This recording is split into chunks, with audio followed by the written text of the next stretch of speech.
Hello, and welcome to Brada Tales. Tonight, we're bringing you a selection of eerie stories paired with the soothing sound of rain to help you relax and drift off to sleep. Before diving into the atmosphere of suspense, leave a comment below letting us know where you're watching from and what time it is. If these stories send chills down your spine, don't forget to like, share, and subscribe.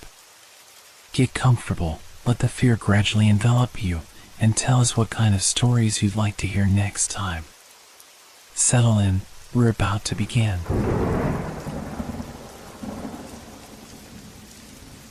Echo Cave in Nevada.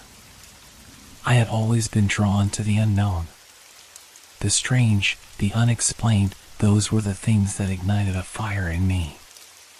As a seasoned tourist, there was a certain thrill I found in places others would call cursed or dangerous.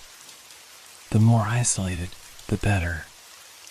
So when I first heard about the Echo Cave in Nevada, I couldn't resist. It wasn't just a cave. No, there was something far more compelling about it. The rumors surrounding it had a sinister edge, whispers of strange echoes that called out names of people who had disappeared into its depths and were never seen again. To the casual observer, the cave seemed like any other natural wonder in the Nevada desert, an opening in the rocky earth, framed by the arid landscape and the endless stretch of nothingness. But to me, it was a mystery that begged to be unraveled. The sun was beginning its descent, casting long shadows across the desert. The heat of the day was finally starting to recede, replaced by the cold breath of the evening wind. I stood at the edge of the cave's entrance, a jagged maw in the earth, its black depths inviting yet menacing. I wasn't alone, of course. A group of tourists had gathered around, all of us lured by the same promise of adventure, though each of us for different reasons. I was the one who had pushed for the trek. Come on, just a quick look, I had said. The others had reluctantly agreed, some of them skeptical, some of them thrilled, but none of them fully aware of what we were about to face. Are you sure this is the place? Jess asked, her voice uncertain. She stood close behind me, her camera raised, snapping photos of the cave's dark entrance. Yep, I answered, nodding toward the gaping hole in the rock. This is it. The Echo Cave. Welcome to the unknown. The others exchanged uneasy glances, their eyes tracing the shadowy depths of the cave. Mara, who was always on edge, clutched her backpack tighter and took a hesitant step back. I don't know, she said, her voice wavering. It feels off, doesn't it? Like something's waiting. John, ever the skeptic, scoffed from the back of the group. Come on, it's just a cave. They're all the same, just rocks and tunnels. No ghosts or demons in here, I'm sure. I couldn't help but smile at John's confidence, but there was a part of me that felt an odd tightening in my chest as I stared into the darkness. Something about it did feel different. The air was heavier here, almost as if it was holding its breath, and the ground beneath my boots had an unsettling stillness. Let's just go, I said, trying to shake off the uneasy sensation crawling up my spine. We'll be in and out. No big deal. The group reluctantly followed, one by one, stepping into the mouth of the cave. The temperature dropped immediately as we moved past the entrance, the cool, damp air seeping into our clothes and skin. The shadows around us seemed to stretch unnaturally, as if they were alive, shifting with every movement. As I walked deeper into the cave, I was acutely aware of the silence pressing down on me. The only sounds were our footsteps, echoing eerily in the vast emptiness of the cave. It felt like we were walking in a vacuum, the air thick with the absence of noise. Even the wind from the outside had been swallowed whole, leaving only the oppressive stillness. This is strange, Jess whispered, snapping another photo. She was the only one of us who seemed somewhat at ease, but even her nervous energy was palpable. Mara didn't speak, but I could feel her eyes on me, her gaze flicking nervously toward the darkness. It wasn't just the silence that unnerved her. It was the way the cave seemed to consume the sound, as if trying to smother us in its depths. I looked at the others. None of them seemed as at ease as I was. John's bravado had faltered, and even Aaron, our guide, seemed to be moving more cautiously than usual. For a moment, I considered turning back, but the pull of the cave was too strong, like an invisible force that was coaxing us to go deeper. We continued on, past jagged rock formations and the faintest sound of dripping water. I tried to keep my thoughts focused on the adventure, to push away the creeping sense that something was wrong, but the deeper we went, the more I could feel the cave tightening around us. Suddenly, a soft hum filled the air, almost imperceptible at first. It seemed to come from the walls themselves, reverberating through the stone. I stopped, my breath catching in my throat. The others noticed too, and the atmosphere shifted, a wave of unease sweeping over the group. Jess glanced nervously at me. "Did you hear that?" she asked, her voice barely above a whisper. I nodded, but I couldn't place what it was. It wasn't the wind. It wasn't water dripping. It was something different, something alive. "Probably just the acoustics of the cave," I said, but I didn't feel convinced. The sound lingered in the air, pulsating with a strange rhythm, almost like a whisper in the dark. We moved on, the hum growing louder with each step we took. The darkness seemed to press in around us, and I couldn't shake the feeling that we were being watched, though I couldn't see anything in the shadows. The hum wasn't just a sound anymore, it was a presence. It felt like the cave itself was alive, breathing in the same space as we were. I had always known that there was something unsettling about caves, but this one felt different. I couldn't explain why, but I knew, deep down, that we had ventured into something far beyond what any of us had expected. And that was just the beginning. The sun hung low in the sky, casting a warm, golden light over the vast stretch of Nevada desert, but the air was already cooling. A soft wind whispered across the barren landscape, the only sound in the otherwise still world.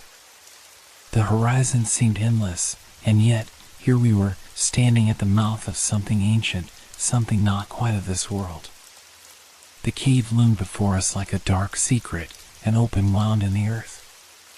We had arrived. As we stepped out of the car, the contrast was immediate.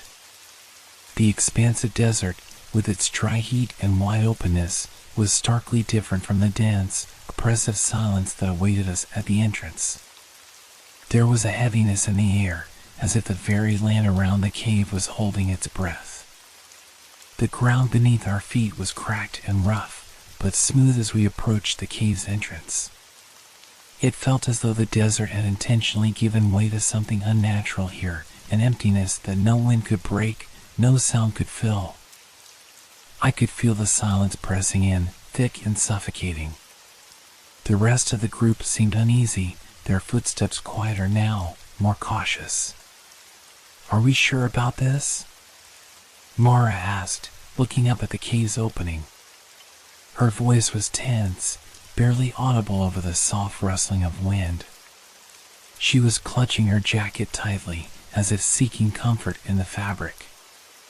"Yeah, we're sure," I said, trying to keep my tone light, but I felt a small knot of unease tighten in my stomach. "It's just a cave. It'll be an adventure." I glanced at the others. Jess, ever the enthusiast, was practically vibrating with excitement. Her camera was already in her hands, clicking away as she captured the scene, fascinated by the strangeness of the place. But there was something in her eyes too, a gleam of uncertainty, the kind that always comes with the unknown. Aaron, our guide, had already started toward the cave, his steady pace betraying no hint of fear. But even his confident walk couldn't quite shake the weight of the moment. He turned back to us, his face set. "Stay close. Keep your wits about you in there. It's easy to get lost," he said, his voice low and firm. Despite his words, I noticed a flicker of doubt in his eyes, a momentary hesitation as he gazed into the blackness of the cave. "How far are we going?" John asked, adjusting the straps of his backpack. He seemed more annoyed than anything, as if the whole thing were just another inconvenience in his day. "As far as we can. But don't wander off," Aaron responded, his gaze sweeping the group before he turned and began stepping carefully inside. I followed behind him, with the others trailing close. With each step toward the cave, the surrounding desert seemed to retreat further into the distance, as if the cave itself was drawing us in. The ground around the entrance was uneven, sharp rocks and twisted, weathered formations scattered across the floor like forgotten remnants of some ancient force. We paused at the entrance, taking in the sight of it once more. The cave's mouth was jagged, uneven, the rock dark and porous, but it held a strange allure. There was an unspoken invitation in its yawning mouth, a beckoning that made the hairs on the back of my neck rise. I couldn't help but wonder what was hiding within, what had made it so special, what had given it its name. "Feels off," Mara whispered, her voice barely above the wind. She looked over her shoulder, as though expecting something to follow us. I wanted to reassure her, but I couldn't deny the truth in her words. There was an energy here, something ancient, something heavy, and it pulsed in the air around us, thick and suffocating. "Let's just get inside," I said, trying to mask my own discomfort. Jess, despite the quiet tension, took a few steps forward, her camera poised and ready. "This is incredible," she murmured, looking at the rock formations as though she were in a dream. "Just wait until I get some pictures of the inside." I glanced back at Aaron, who had moved farther into the cave. He stopped, briefly turning to look at us. "Last chance to turn back," he called, his voice echoing slightly, as if the cave were already responding to him. There was something unsettling about his words. The way they hung in the air, too heavy for such a casual invitation. I wondered if he, too, was feeling the same pull, the same strange compulsion to move forward. But the others didn't hesitate. With a deep breath, I took my first step into the cave, and immediately I felt the temperature drop. The desert's heat that had baked the ground just moments ago was gone, replaced by the cool, damp air of the cave. The shadows inside stretched long, curling at the edges like fingers reaching out to drag us deeper. The world outside seemed to vanish the further we moved in. The vast, open desert was now a distant memory, swallowed by the blackness of the cave. And with that darkness, the silence settled over us. It wasn't just the absence of sound, it was something more. Something thicker, almost tangible, as though the cave itself was waiting for us to make a noise, any noise, so it could respond. And then, as if in answer to my thoughts, a faint whisper of sound filled the air. Not the wind. Not the rustle of leaves or stones. A soft hum, just on the edge of hearing, pulsed from within the cave. I froze, my heart thudding in my chest. It wasn't an echo of our own voices. It was something else. Something alive. "Did you hear that?" Jess's voice broke the silence, her eyes wide as she looked around. She raised her camera, clicking a few shots without truly focusing. I didn't hear anything," John muttered, though his voice had dropped an octave, as though he were already trying to convince himself. Aaron turned to face us, his face a little more drawn than before.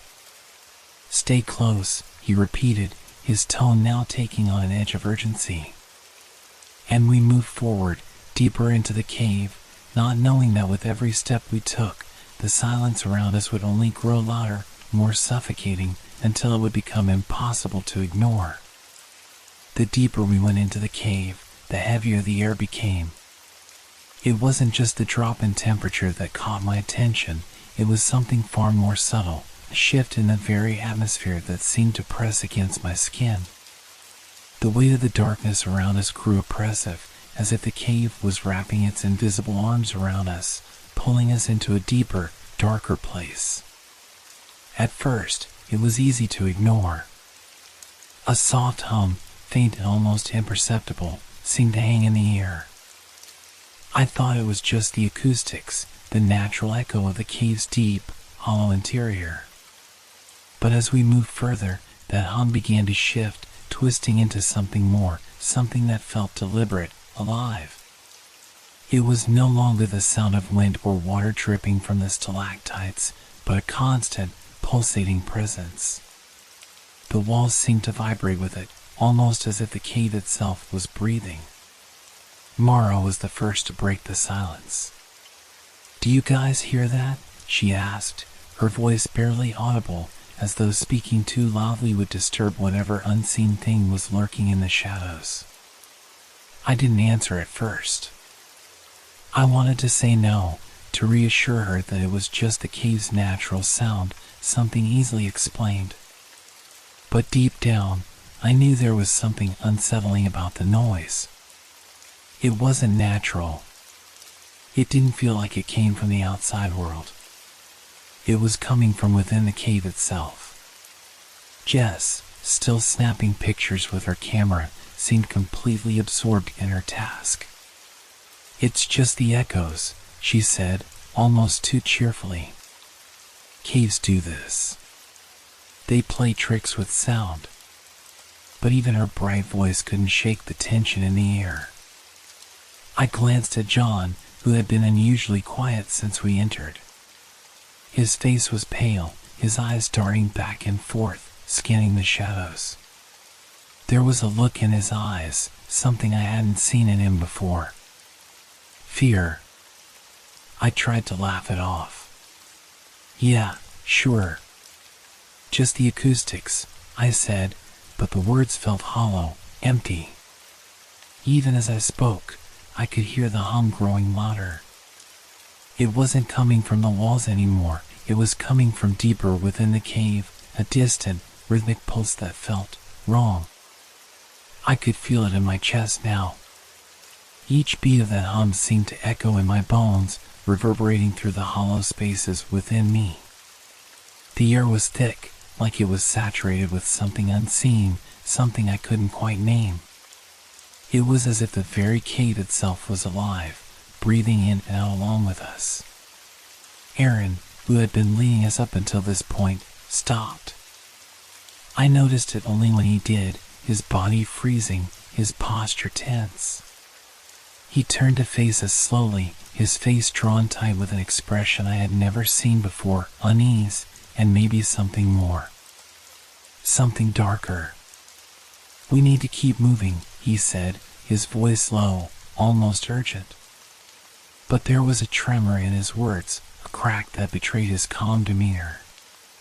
"The deeper we go, the more it will play with your mind. Stay focused." His words only seemed to increase the weight of the silence around us. I glanced at Mara, whose eyes were wide, her hand clutching her backpack as though she were about to bolt. She was scared, there was no denying that.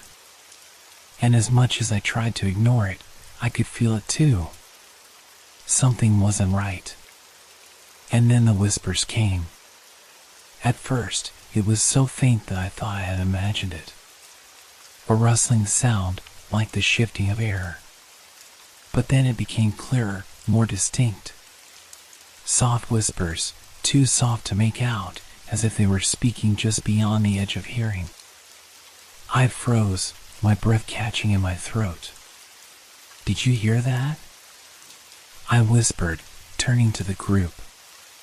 My voice felt too loud in the heavy, thick silence. Jess stopped, lowering her camera. Her eyes were wide, and she nodded slowly. "I thought it was just me," she murmured. Like voices? Voices?" John repeated, his tone skeptical, but there was a quiver in his voice that I hadn't expected. He glanced around, his gaze darting nervously into the shadows of the cave. Aaron shook his head, his jaw tight. "It's just the acoustics. The cave amplifies everything. Every sound. It plays tricks on your mind. Don't listen to it." But even as he spoke, the whispers grew louder.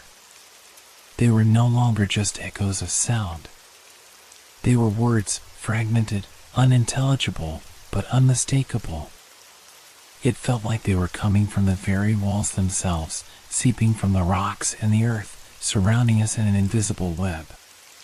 Mara took a step back, her eyes wide with fear. What is that?"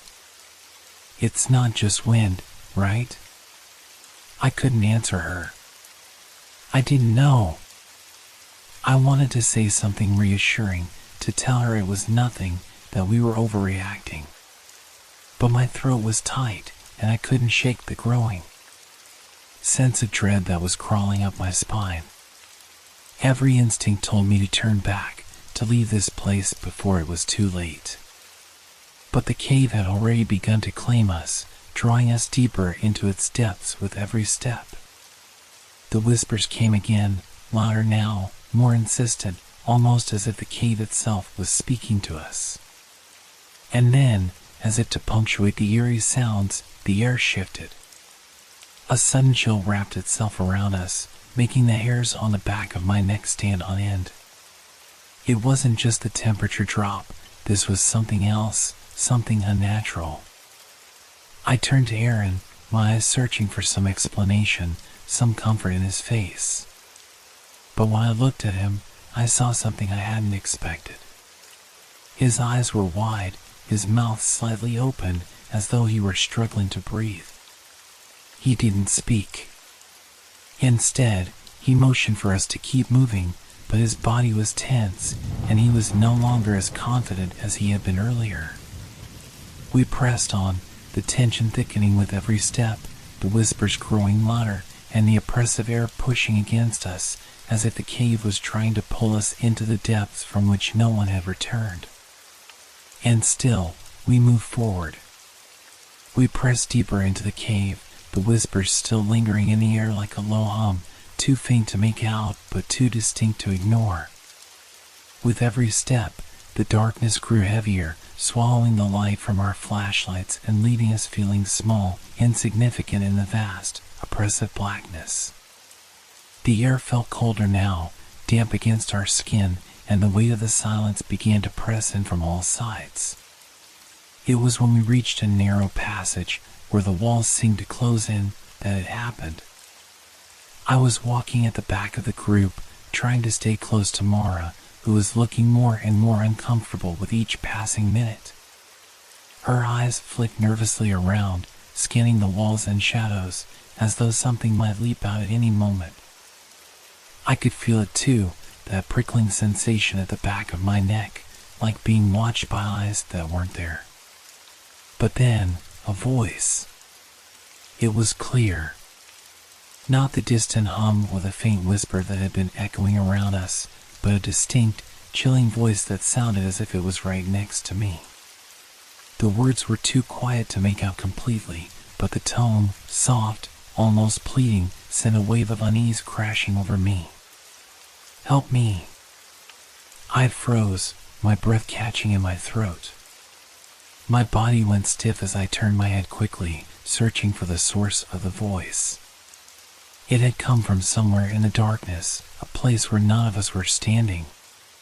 But when I looked around, no one else seemed to notice. "Did you hear that?" I asked, my voice trembling before I could stop it. The others turned to look at me, their faces confused. Jess raised an eyebrow, her camera hanging loosely around her neck, though she didn't seem as concerned as I was. "Hear what?" she asked, a small frown creasing her forehead. "There's nothing. Just the usual cave stuff." "Yeah, just the echoes playing tricks on you," John added, his voice dismissive. "It's probably just your mind messing with you. This place does that to people." Aaron, who had been walking ahead, stopped and turned around. His eyes were narrowed, his brow furrowed. "You all right?" he asked, his voice softer now, more concerned than usual. I swallowed hard. I had to be imagining it, right? It was just another trick of the cave, another sound bouncing off the walls. But deep down, I knew I hadn't imagined it. I could still feel the echo of the voice vibrating in my bones. "I heard someone," I said slowly, my voice hesitant. It sounded like someone asking for help. A long silence followed my words. Aaron's gaze hardened, and he quickly dismissed it. "This cave is full of odd acoustics. Sounds get distorted in here," he said flatly, turning his back to me. "Don't let your mind wander. It's easy to start hearing things." I wanted to argue, to tell him I knew what I heard, but something in his voice made me hesitate. He wasn't just dismissing me, he was trying to convince himself. I could see it in the tightness of his jaw and the way his shoulders tensed. "Yeah, okay," I muttered, but my mind refused to let go of the voice. It had been too clear, too real. And yet, no one else heard it. Maybe I had just imagined it, maybe it was nothing at all. But as we moved forward, the air seemed to grow colder, the silence deeper, and I couldn't shake the feeling that something was following us. Watching us. A few more steps down the passage, and I felt the presence again.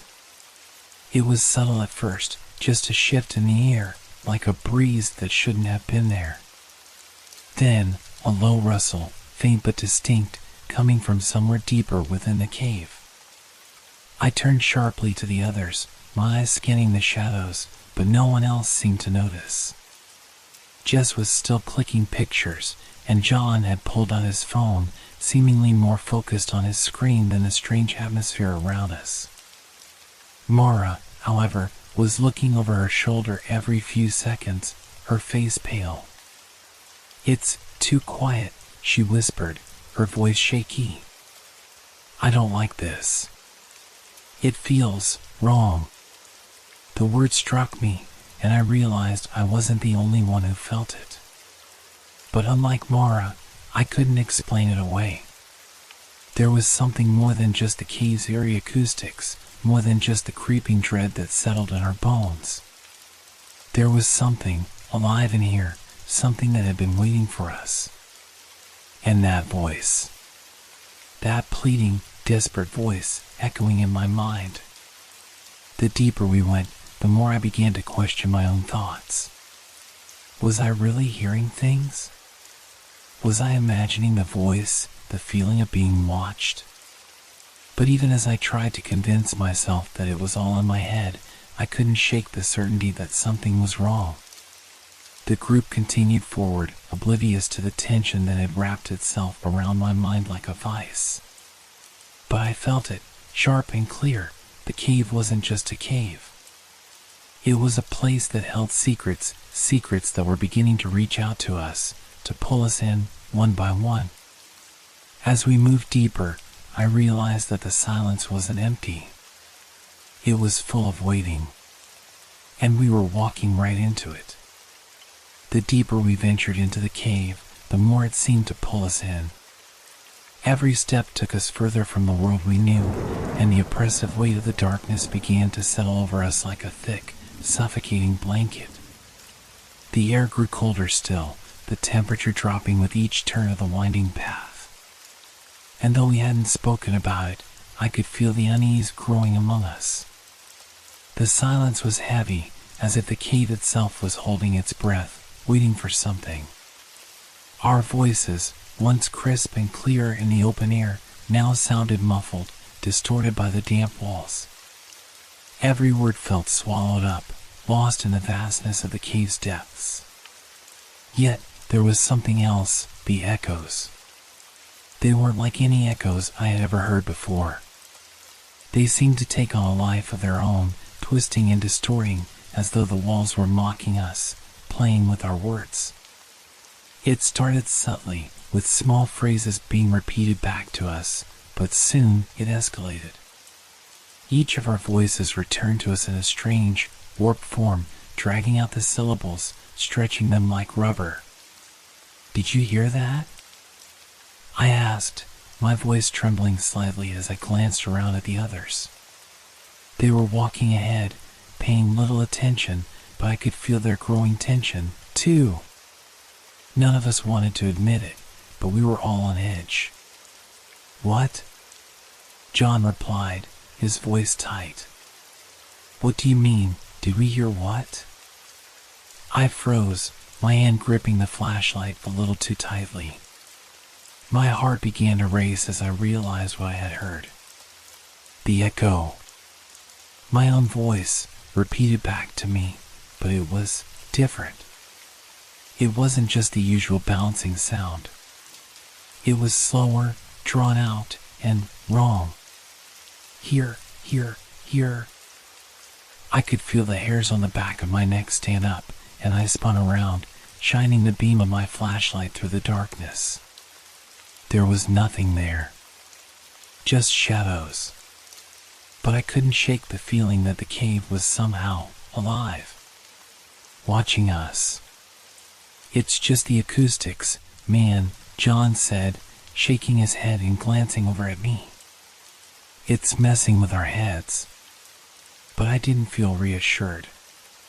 The echoes weren't just distorting our voices. They felt like they were coming from everywhere. They were shifting in time with our movements, as though the cave was mimicking us, copying us. And I wasn't sure it was just playing with sound anymore. It felt as if the cave was learning from us, adapting to our fears. "We need to move," Aaron said sharply, his voice cutting through the tension. "We're too deep in now. The cave has a way of warping your senses. Let's just keep going." But the oppressive weight of the air, thick with something I couldn't quite name, pressed in on us. I could hear the echoes growing louder, more pronounced, each word bouncing back to me with a sense of urgency, of something desperate. It was as if the cave itself was trying to communicate, trying to reach out to us, and the further we moved, the more distorted the echoes became. "Stop, stop, stop." I stumbled, my foot catching on a loose rock, and for a moment, I thought I saw something in the shadows, something moving. A figure, tall and gaunt, flickering like a shadow caught in the light. But when I blinked, it was gone. Just the flicker of my flashlight bouncing off the walls. Mara, who had been walking silently next to me, gasped and gripped my arm. "Did you see that?" she whispered, her voice shaky. There was something moving in the dark. I turned to her, but before I could respond, the echo of her words shot back at us, eerily distorted. Something moving. It sounded like the cave was mocking her. I could see the panic in her eyes as she backed away, her breath quickening.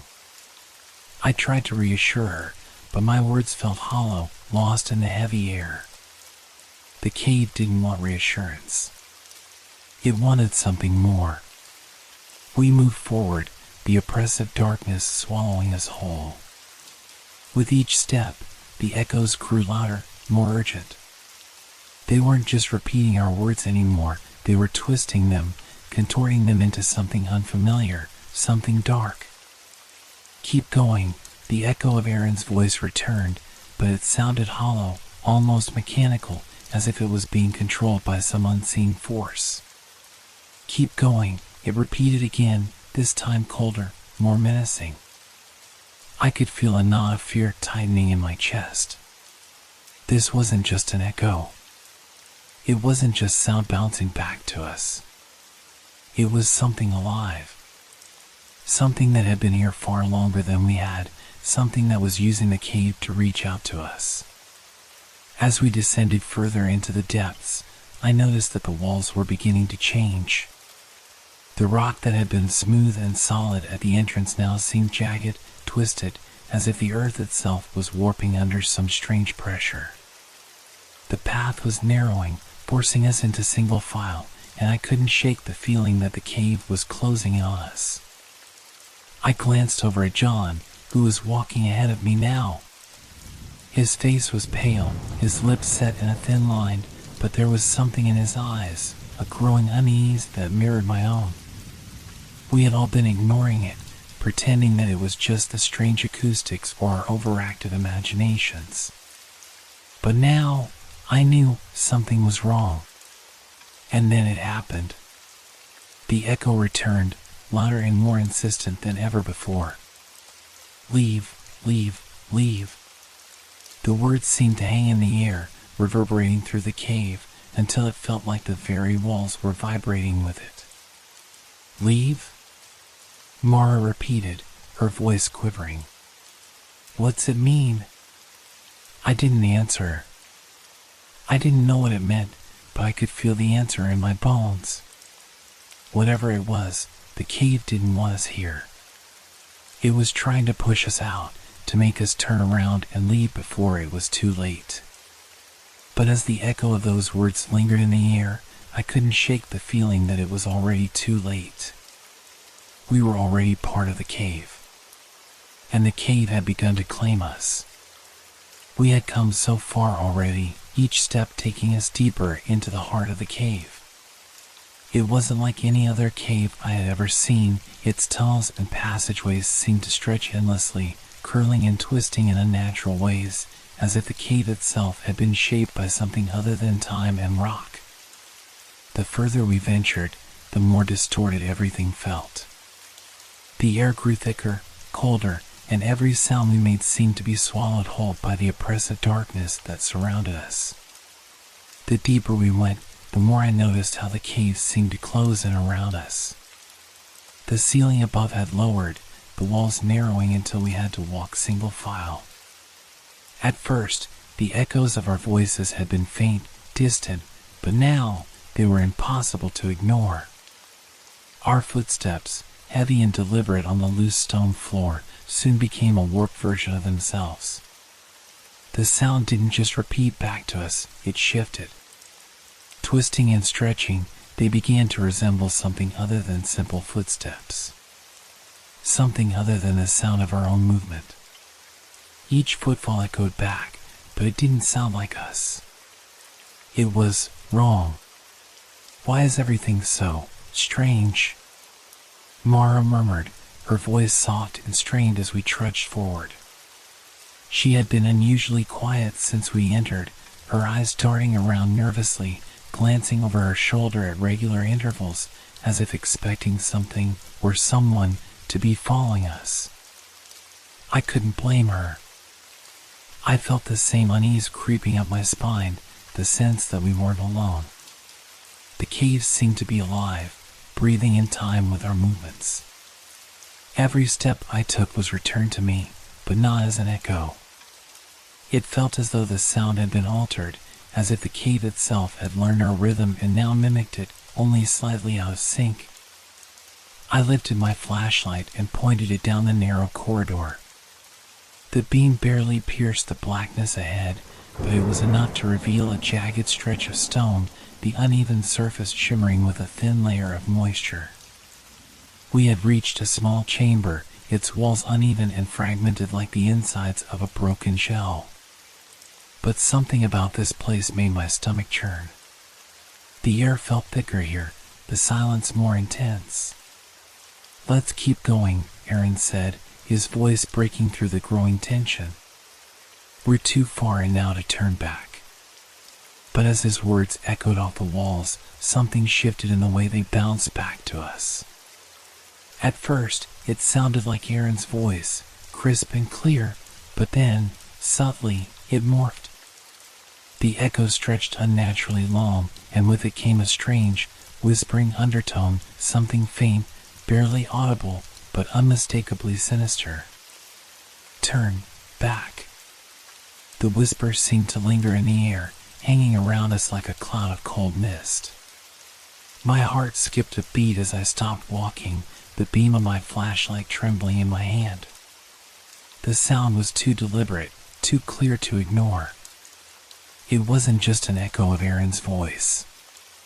It was something else. "Did you hear that?" I asked, my voice tight with dread. Aaron stopped too, his eyes scanning the dark, the frown on his face deepening. "Hear what?" It wasn't just an echo," I said, shaking my head. "It sounded like someone else. Like someone warning us." John, who had been walking ahead, turned around and raised an eyebrow. "You sure you're not hearing things? We've been walking for a while now. The acoustics in here are messing with us." But I wasn't so sure anymore. The way the sound had shifted, how it had twisted into something else, sent a cold chill down my spine. It felt as if the cave wasn't just mimicking us, it was responding to us, changing the nature of our every movement, every word. "Maybe we should head back," Mara said, her voice barely above a whisper as she instinctively moved closer to me. "I don't feel right about this place." I looked over at her, the fear in her eyes mirroring my own. But Aaron, ever the skeptic, was already pushing forward. "We're fine," he said. "Just a little weird acoustics, that's all. It'll pass. Let's keep moving.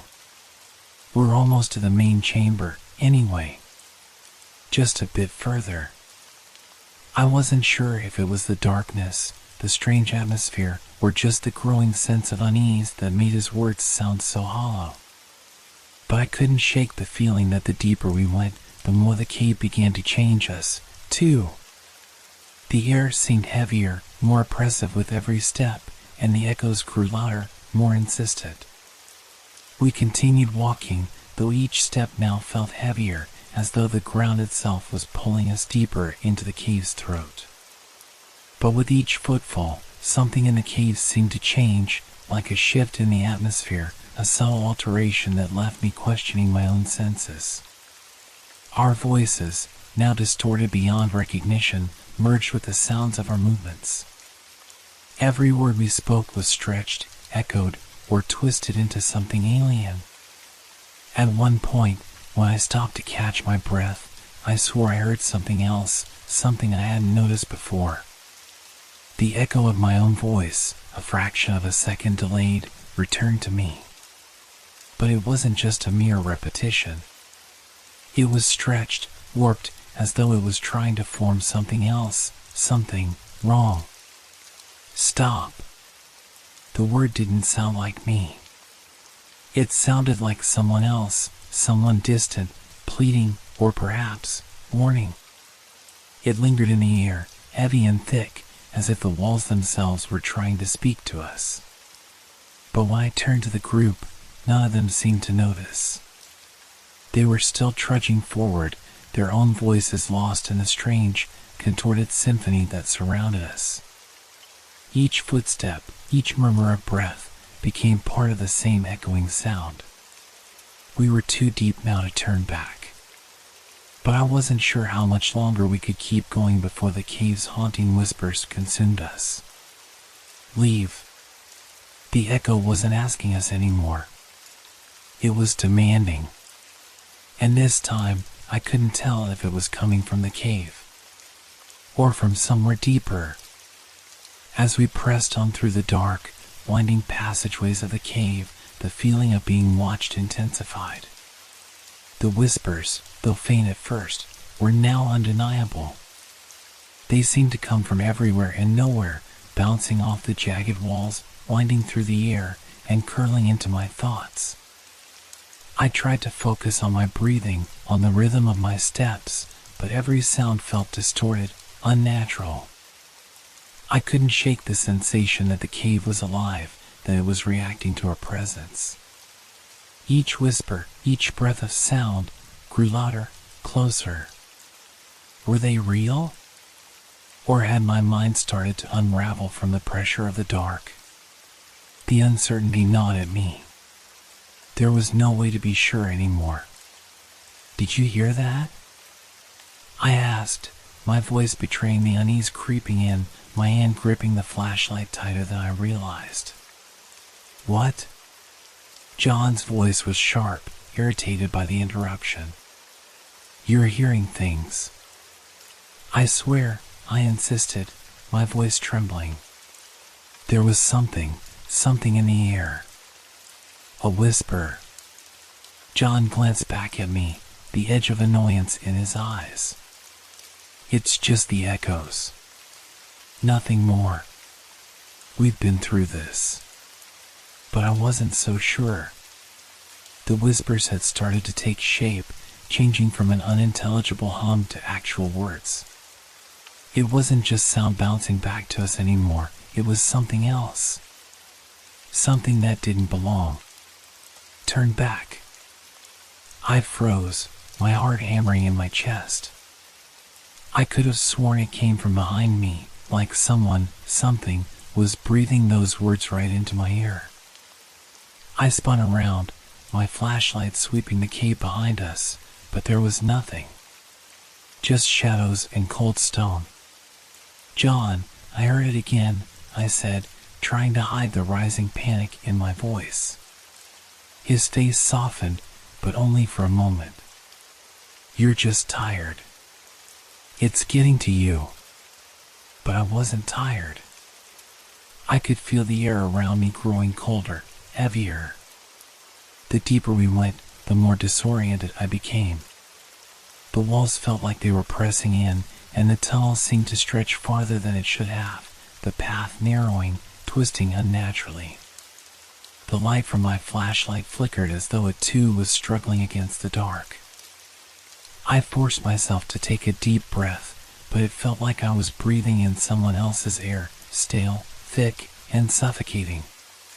The whispering grew louder now, as if the cave itself was drawing closer, its walls closing in on us with an insistent force. "Leave."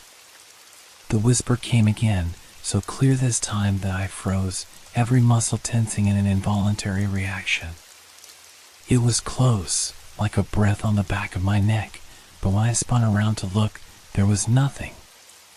My pulse quickened, my mind racing to find a rational explanation. Could it be Mara? She had been walking behind me, but she had stopped too, her back to me as she listened. She had to have heard it, right? "Mara?" I asked, my voice cracking as I turned toward her. She didn't respond immediately. Her shoulders were hunched, her gaze fixed on the ground in front of her, and there was a strange, almost hollow look in her eyes. Then, slowly, she lifted her head and glanced over at me, her face pale, her lips trembling. "You hear it too, don't you?" she whispered, barely audible. I nodded, my throat dry. The weight of her words hung in the air, and for the first time, I felt a sense of connection to her fear. We weren't imagining it. It was real. The whispers, the voices, they were coming from the cave. And they weren't just echoes anymore. I glanced back at John and Aaron. Neither of them had stopped walking, and neither seemed to hear what we did. They were lost in their own thoughts, or at least that's what it seemed like. Aaron, who had been walking ahead, called back to us, his voice echoing off the walls. "Come on. We can't just stop here. Let's keep going." His words were met with a strange response, one I couldn't understand. It wasn't a repeating echo, like before. This time, it was something else. It felt like the cave was answering him. "Keep going, keep going." I felt a chill crawl up my spine, and I was overcome with a sudden desire to turn and run. Every part of me screamed to leave, to get out of this place before whatever it was that lurked in the dark consumed us. But instead, I stood frozen, watching as Aaron led the way down another narrow corridor. My mind was spiraling. Was I imagining things? Was the darkness playing tricks on me? The further we went, the more disoriented I became. The walls seemed to be shifting in and out of focus, the air was thick with tension, and every step seemed to echo louder than the last. My thoughts grew jumbled, tangled in a web of doubt and fear. The echoes were warping my reality. Was it really the cave? Or was it just my mind falling apart? Leave now. The whisper was clearer now. It was no longer just a distant hum or an echo of our own voices. It was sharp, insistent, as if someone, something, was speaking directly to me.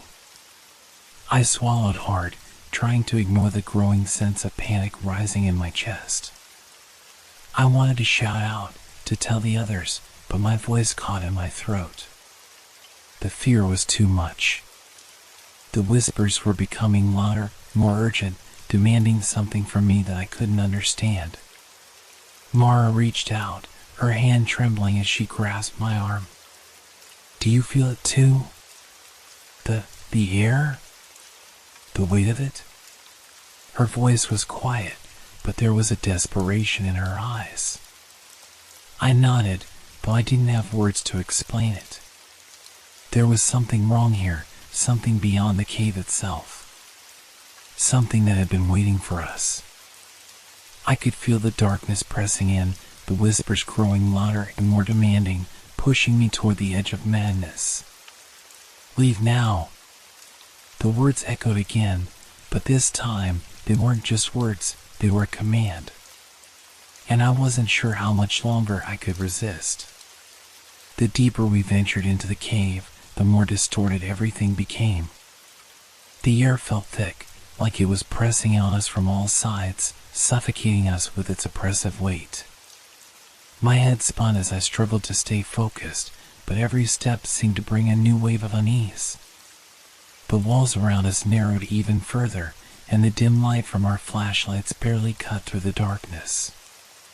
The whispers had begun as soft, unintelligible murmurs, but now they were alive.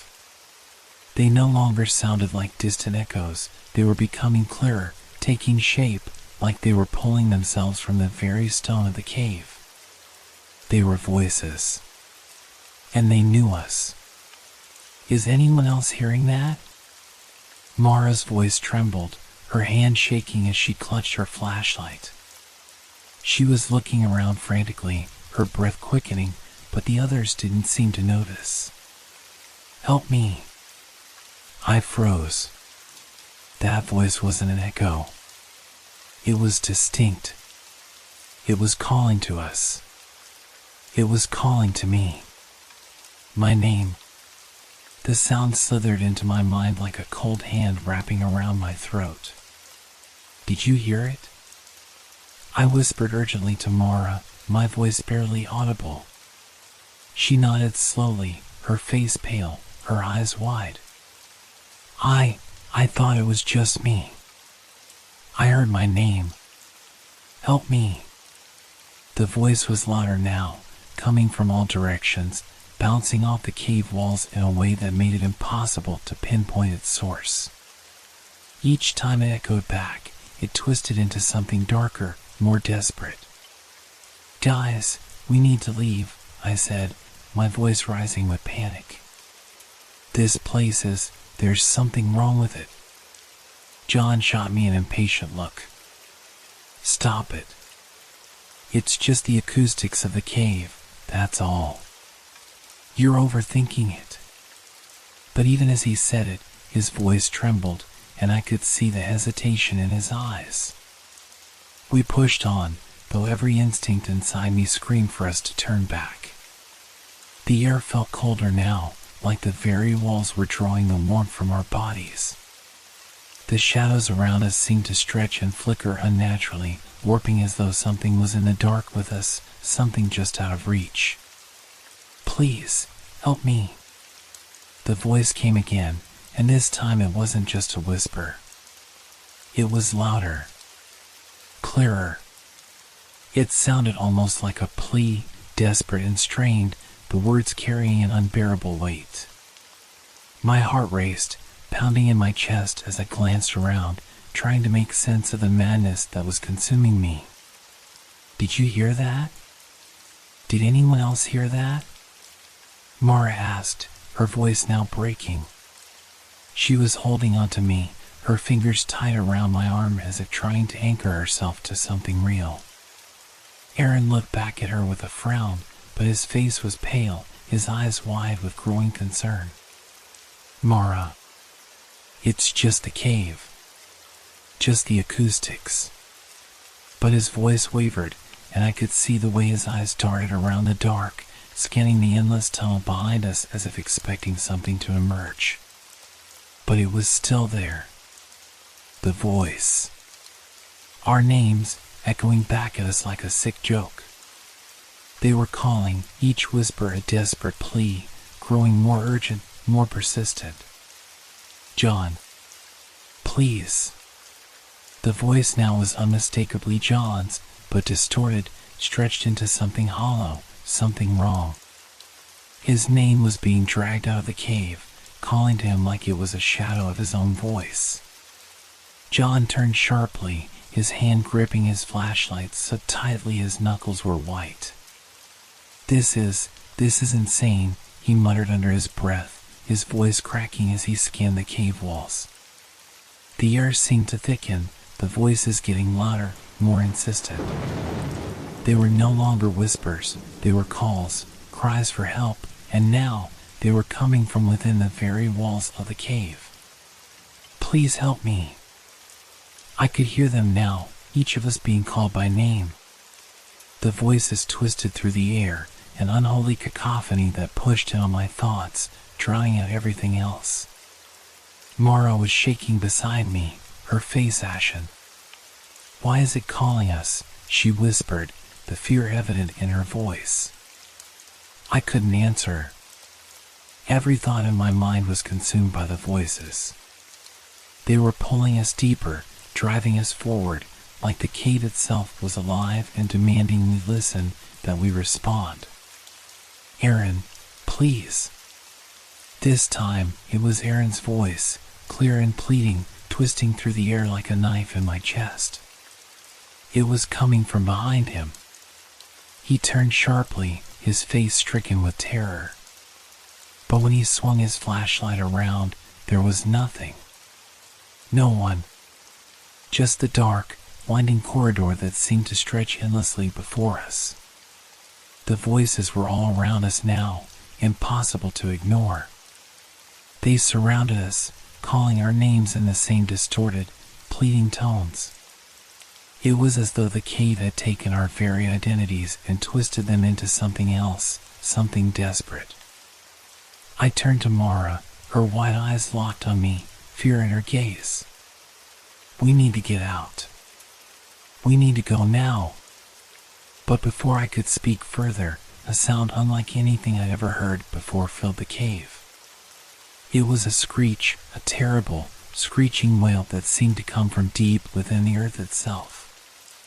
The voices stopped, and for a moment there was nothing but the crushing silence that followed. I swallowed hard, my throat dry as I glanced at the others.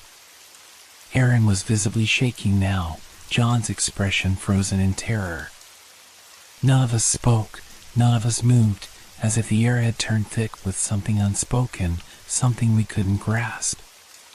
And then, as if in response to the silence, the voices returned. Louder. More desperate. More real. "Please, help me." The sound rang out again, not just from the walls, but from the very air around us. This time, it wasn't asking. It was demanding. I could feel the walls of the cave pressing in on us, the air thick and suffocating.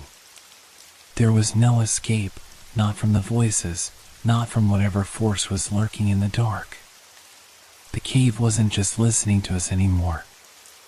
It was speaking to us. And it wanted something from us. The oppressive darkness of the cave seemed to close in tighter with every passing second. The air was thick and stifling, pressing down on me like an invisible weight. I could hear my heartbeat, too loud in the silence that followed the horrid screech. I looked around at the others, but their faces mirrored my own growing panic. No one spoke. The only sound was the echo of our ragged breathing and the voices, persistent, taunting, growing louder with every step we took. Mara was the first to break the silence. I can't, she gasped, her voice trembling as she backed away, her hand shooting out to clutch the wall for support. I can't breathe. I can't think. This place, this thing. It's real. It's alive. Her words were like a match striking a spark in the cold dark. Panic began to rise in the air, spreading like a disease. I could feel it in my own chest, this terrible, primal fear that wasn't just in my head but all around us. It was real. The fear was real. Don't say that. John's voice was shaky, his words coming out in a strangled rush. It's just the echoes. Just our minds playing tricks on us. It's not real. But even as he said it, his hand trembled, and his eyes darted nervously to the shadows that seemed to stretch unnaturally far along the cave walls. His flashlight flickered, and for a split second, I thought I saw something move in the dark corner behind him. But when I blinked, it was gone. I shook my head, trying to focus, trying to push the rising dread away. Focus, I told myself. This was just fear, just a trick of the mind. The cave had to be playing on our nerves, on the isolation, the confined space. The voices were just echoes, distorted sounds bouncing off the walls. Nothing more. But even as I tried to reason with myself, I couldn't shake the feeling that something was terribly wrong. The voices weren't just echoes anymore. They were becoming personal. They were calling us by name, and they weren't stopping. "Where's Aaron?" Mara asked suddenly, her eyes darting around the cave. He was right behind me. I turned, scanning the darkness, but there was no sign of him. I hadn't noticed him move ahead, but then again, everything felt so distorted in the dim light, the passage twisting and narrowing. "Aaron?" I called out, my voice faltering as it bounced off the cave walls. No answer. I took a few steps forward, scanning the shadows.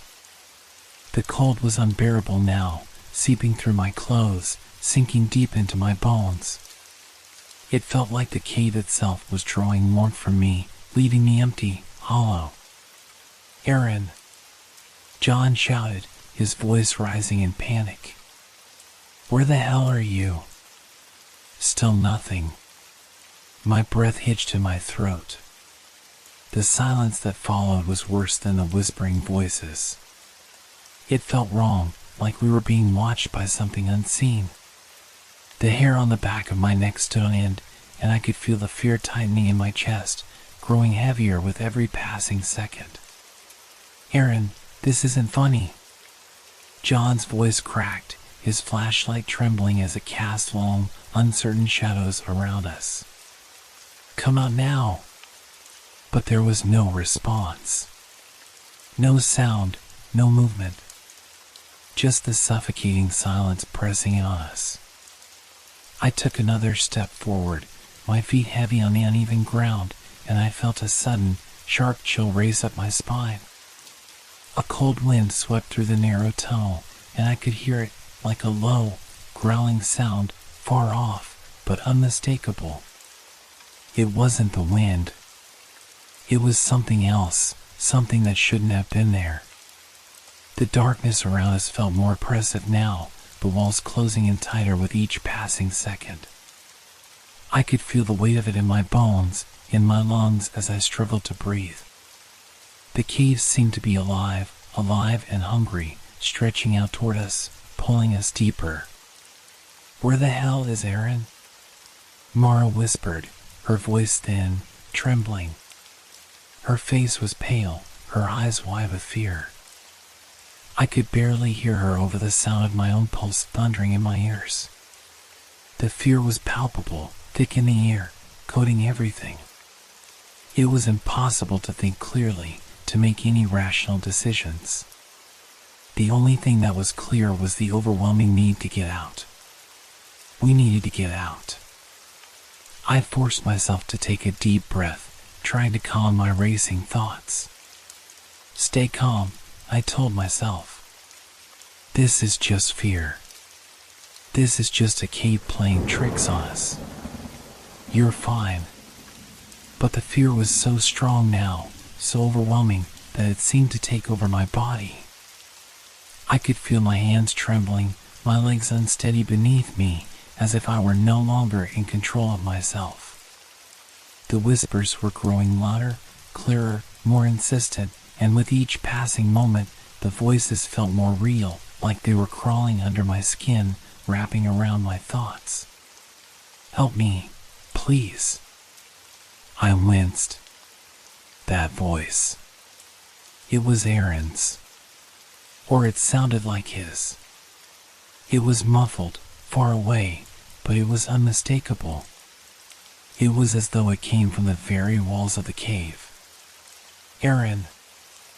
I shouted again, but there was no response. Only the echo of my own voice, growing distorted, like the cave was mocking me.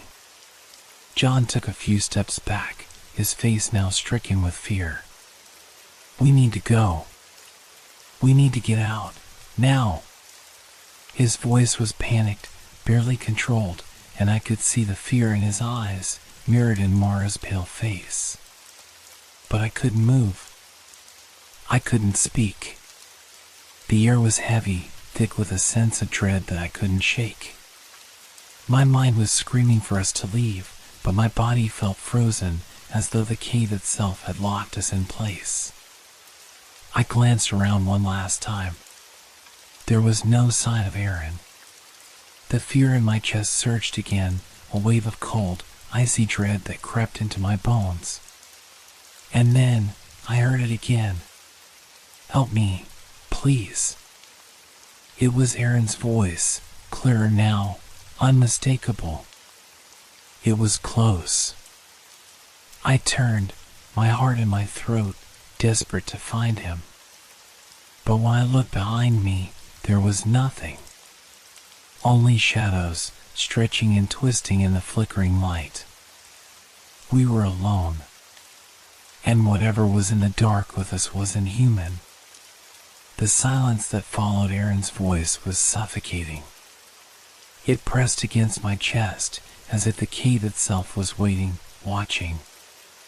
My heart was pounding now, frantic against the stillness, and I couldn't breathe. I could feel the cold sweat on my skin, could hear the sharpness of my own breath in the heavy air, but there was no sign of Aaron. No movement in the dark. Then, just as the panic began to rise, so strong I could taste it, a voice cut through the silence. It wasn't an echo. It wasn't a whisper. It was clear, commanding, real. "Leave. Now." The words vibrated through the cave, shaking the very ground beneath our feet. They were crisp, spoken with an authority that made my blood run cold. My throat tightened, and for a split second, I couldn't move. Couldn't breathe. I turned, my eyes scanning the shadows, my flashlight darting across the walls. But there was no one there, no figure, no face, nothing to explain the words that had just reverberated through the cave like thunder. The air was unnaturally still, holding its breath as if the world itself had paused to listen. Did anyone else hear that? Mara's voice was shaky, barely above a whisper, but it was enough to snap me out of my frozen stupor. I could see the fear in her eyes as she looked to the others, and I knew she was feeling it too. Whatever had spoken, it wasn't human. John looked as though he'd just seen a ghost. His eyes were wide, his face pale as he slowly shook his head. That was no echo, he muttered, the words tumbling out in disbelief. His hands gripped his flashlight tighter, but I could see the tremble in his hands. His breath came in short, ragged gasps. That came from somewhere. I swallowed hard, my throat dry. I wanted to tell them it was just our imaginations, that it had to be some kind of trick of the acoustics, but the terror gnawing at me told me that wasn't the case. The voice wasn't just a sound. It was an instruction. A warning. And worse, it felt like it came from the very stone of the cave itself, as if the cave had a mind, a presence, something that knew us. Leave. Now. The voice rang out again, more insistent this time. It didn't echo, it was direct, coming from the very walls, filling the space around us like it was surrounding us. I could feel it in my bones, vibrating deep in my chest. We need to get out of here, Mara whispered, her eyes wide with panic as she stepped back, nearly tripping over the uneven floor. She reached out to grab my arm, her grip tight, desperate. That wasn't just an echo, was it? I shook my head, my throat dry as I tried to force words out. No, it wasn't. My voice felt strange, distant, like it didn't belong to me. It was something else. Something alive. John took a step back, looking over his shoulder as if expecting something to leap out of the shadows at any moment. It's not just a voice, he said quietly, almost to himself. It's the presence. It's like we're being watched. I could feel it too.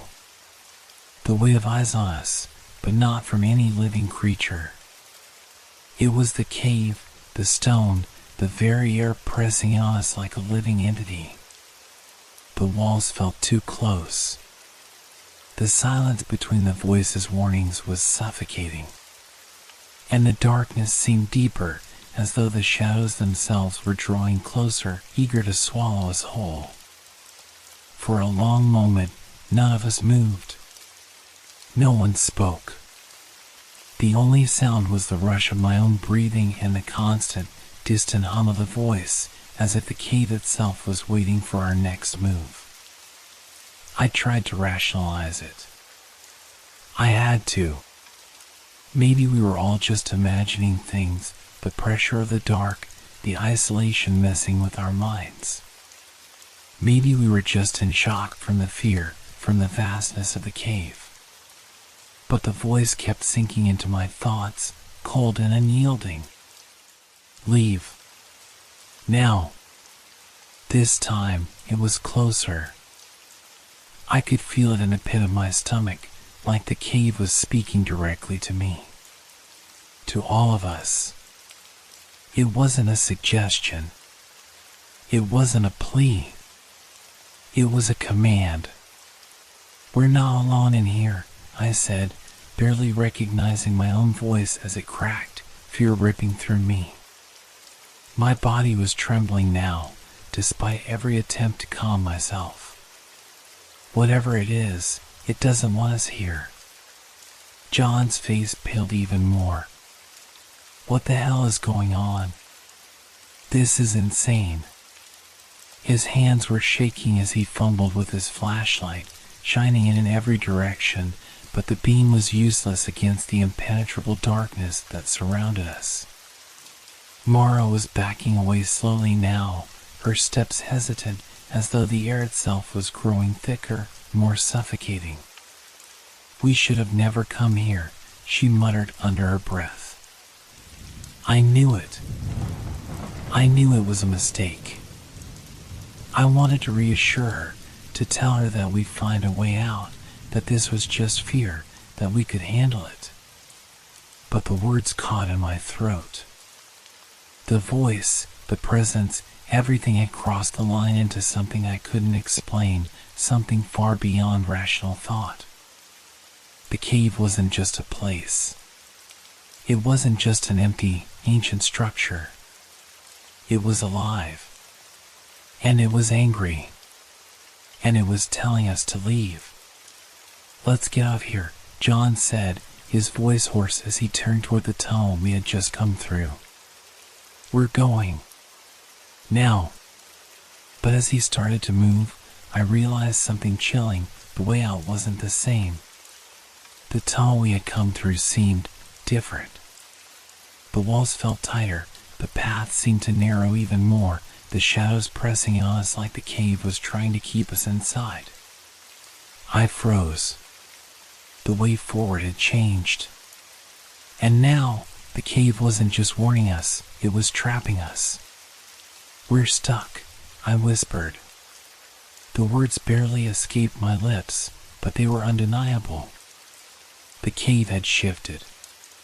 It was no longer just an echo of the past. It was now an active participant in our nightmare. It wasn't just calling us, it was taking us in. And no matter how hard we tried to leave, the walls of the cave seemed to close in, blocking our every escape. The cave felt different now, heavier, as if the very air was thickening with an invisible weight. It pressed in on us from all sides, closing in with each breath, each step forward. But we were still standing there, caught in a moment of indecision, staring down the dark tunnel that stretched ahead like a mouth, ready to swallow us whole. The voice, the warning, still echoed in my mind, reverberating through my skull. Leave. Now. The words were haunting, relentless, and yet, despite everything, we hadn't left.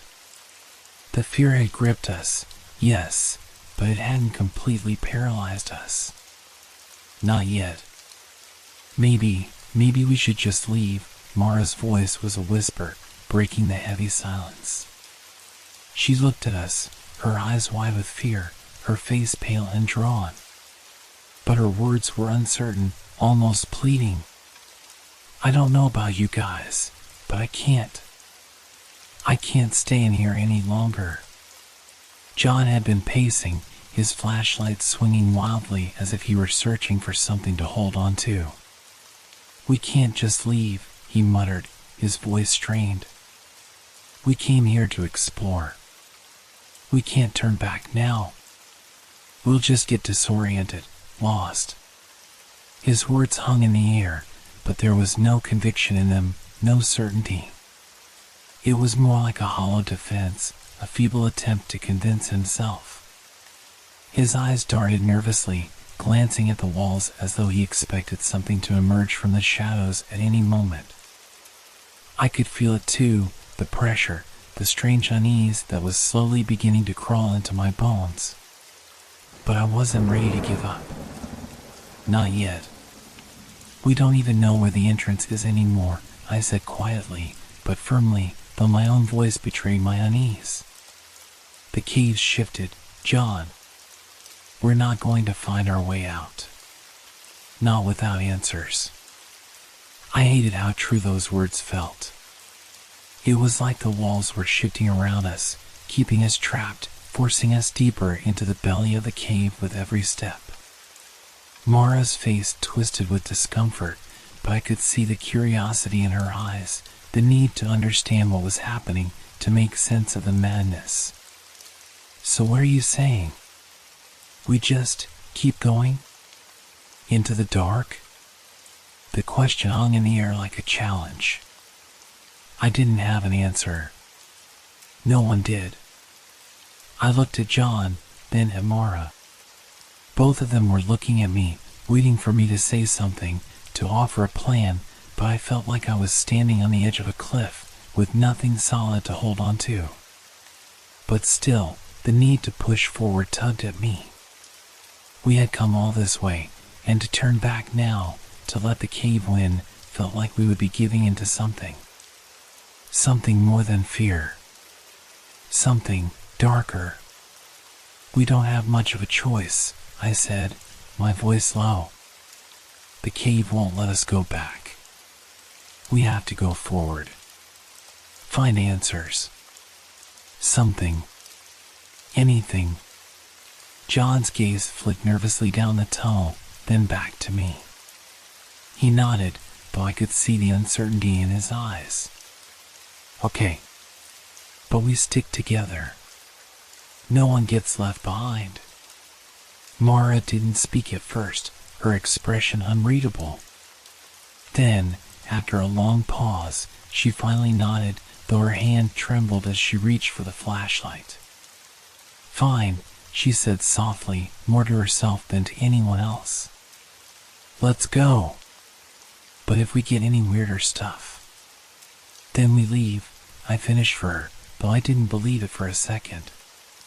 Deep down, I knew the cave had no intention of letting us leave. But what choice did we have? We moved forward, the sound of our footsteps echoing through the passage like a countdown. It felt like a heartbeat in the dark, steady, relentless, but ominous in its repetition. The path ahead was narrow, barely wide enough for us to walk side by side. The walls pressed in around us, rough stones scraping against my shoulders as we shuffled deeper into the cave. The further we went, the more distorted the echoes became, the more they twisted into something wrong. Whispers again. Soft at first, but unmistakable. Growing louder.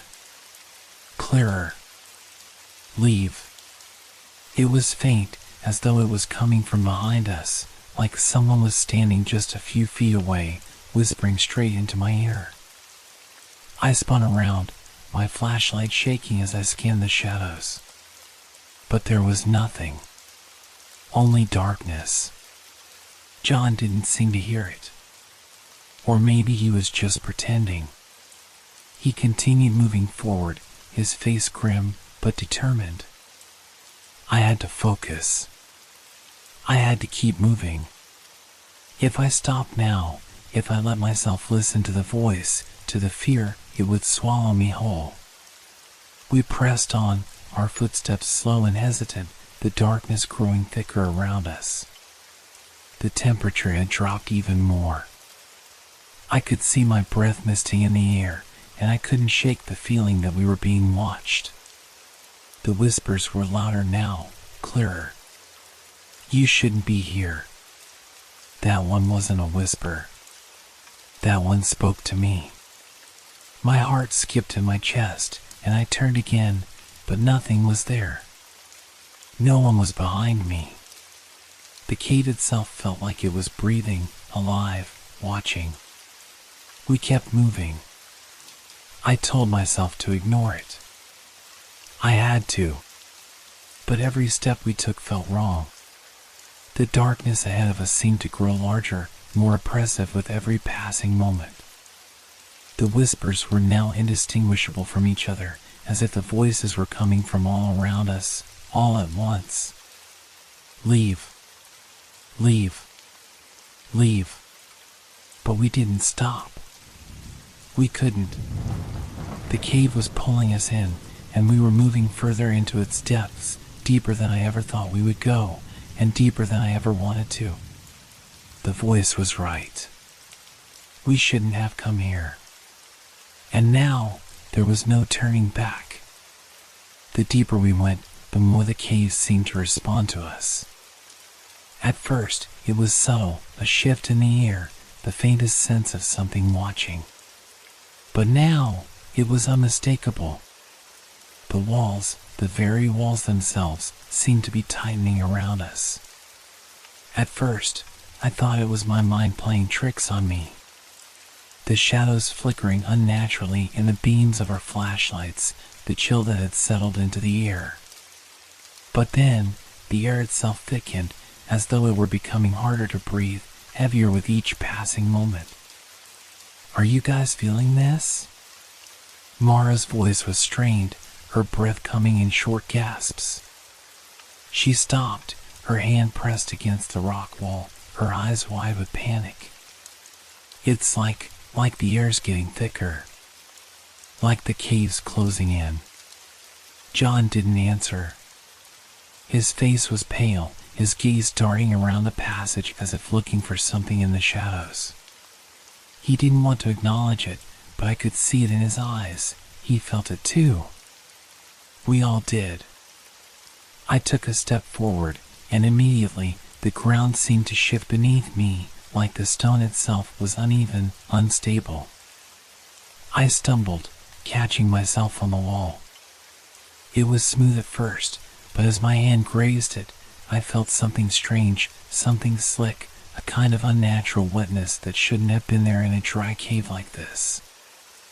I pulled my hand away, but when I looked at it, my palm was covered in a dark, almost oily substance. My throat tightened in disgust. "What the hell is this?" I whispered, wiping my hand on my pants.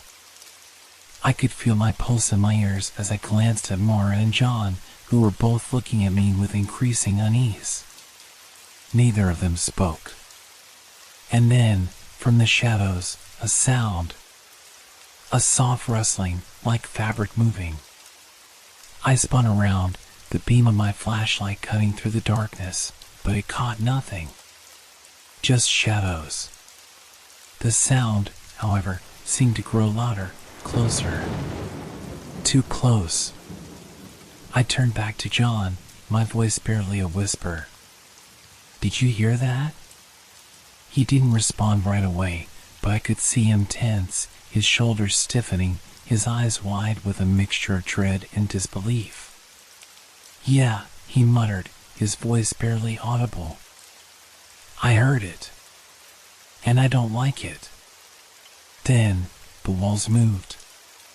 It wasn't a physical shift, not something I could see or touch, but it was there, the sensation of the space around us changing. The walls, which had seemed sturdy and unyielding before, were suddenly pressing in, the tunnel narrowing in a way that felt unnatural. I could feel the air getting thicker, heavier, like it was filling with something oppressive. I could barely breathe. "Okay, I think we need to get out of here," Mara said, her voice high with panic now. She turned around, looking toward the way we had come, but her eyes widened when she saw it. The tunnel behind us, our exit, was gone. The walls had shifted. They were no longer the same. The opening we had passed through only moments ago had narrowed, closing into a tight, jagged crevice, too small for any of us to fit through. "No," John's voice cracked. "This wasn't here before. This wasn't like this." I looked behind me again, my eyes darting in disbelief. The passage was tight now, the walls pressed so close together it felt like we were in the heart of some beast, its body wrapping around us, trapping us at its core. We were stuck. Mara let out a sharp breath, her hand shaking as she reached out to touch the stone. "What's happening?" she whispered, her voice shaking, barely audible over the pounding of my own heart. I couldn't answer her. I didn't have an answer. All I could do was stare at the walls, my breath shallow, as the darkness seemed to close in around us. And then it happened. A shape. At first, it was just a shadow, a flicker in the corner of my eye, but as I turned toward it, I saw it more clearly. A dark figure, standing still, just beyond the reach of our flashlights. At first, I thought it was one of the others, but then it moved, its shape shifting, elongating, twisting in ways that no human body should. It wasn't just standing there, it was stretching, its limbs distorting in unnatural angles, like it was becoming something else. Mara gasped, stepping back quickly, her flashlight flickering as her hand shook. "What the hell is that?" she cried, her voice barely audible over the growing hum in the air. I couldn't speak. My throat had gone dry. I could feel it too, the air, the oppressive weight of it, thickening with each passing second. The shadows weren't just shadows anymore. They were moving, alive. I could see them creeping across the walls, stretching like fingers reaching for us. I blinked, trying to clear my vision, but the figure, the shadow, remained. It was getting closer.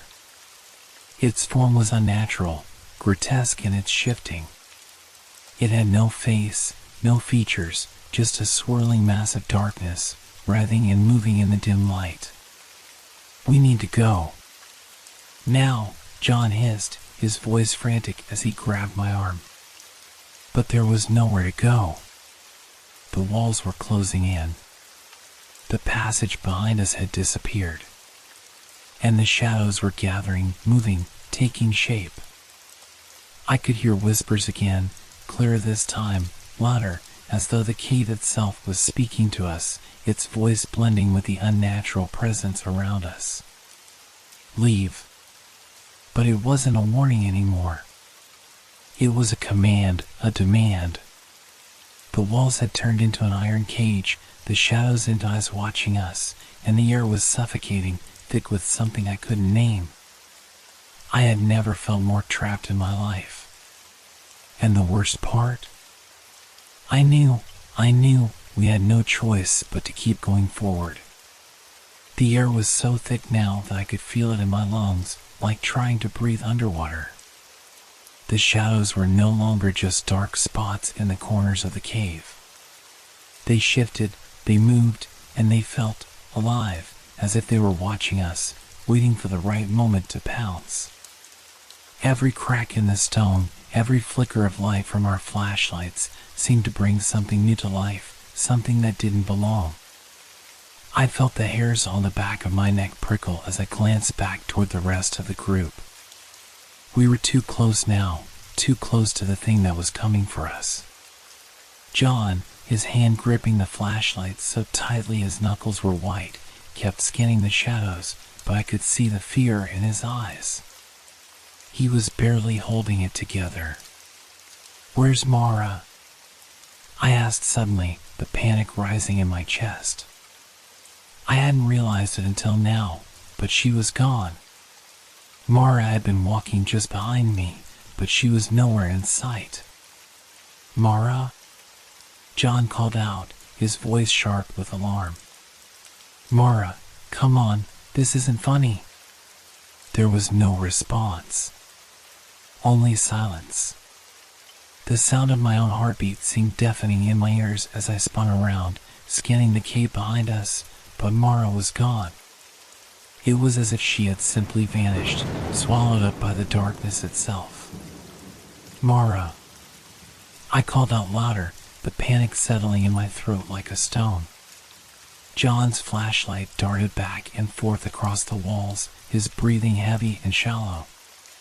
She couldn't have gone anywhere.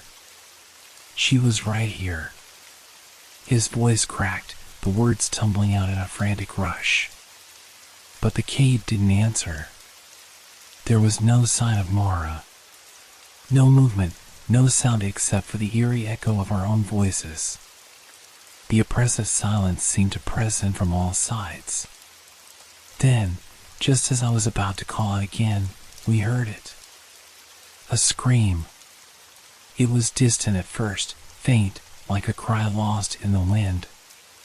But it wasn't the wind. It was Mara. The scream came again, louder this time, horrifying, filled with raw, desperate terror. It echoed down the tunnel, stretching and warping in the dark, as if it was coming from everywhere at once. "No," John whispered, his voice trembling. His grip on the flashlight loosened, and it dropped to the ground with a dull thud. He didn't notice. His eyes were fixed, wide with terror, on the darkness ahead. I could feel my stomach churn, my throat tightening. It was impossible. There was no way Mara could have just disappeared. I tried to rationalize it. Maybe she had fallen behind. Maybe she was hiding, playing some cruel prank, laughing at how scared we were.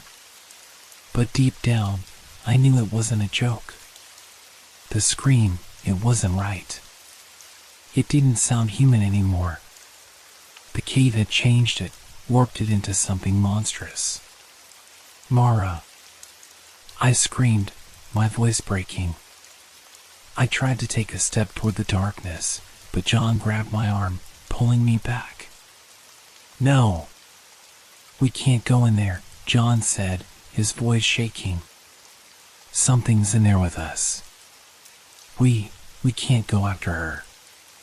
We don't know what that is. His breath came in ragged gasps, but his grip on my arm was strong, preventing me from moving forward. I wanted to argue, to shout at him to let go, but then I heard it again, the scream.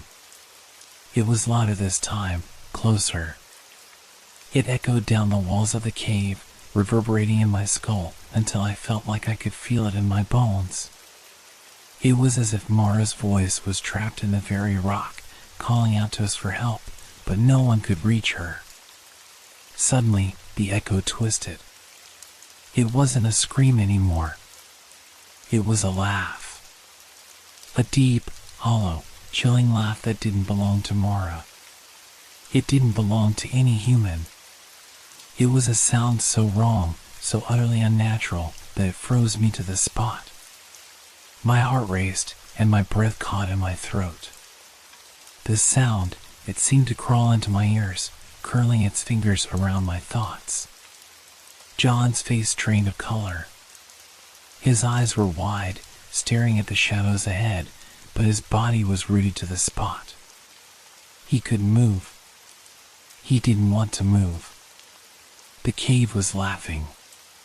And Mara was gone. For a long moment, no one said anything. The cave seemed to hold its breath, waiting as the last echoes of the laugh faded into the stone.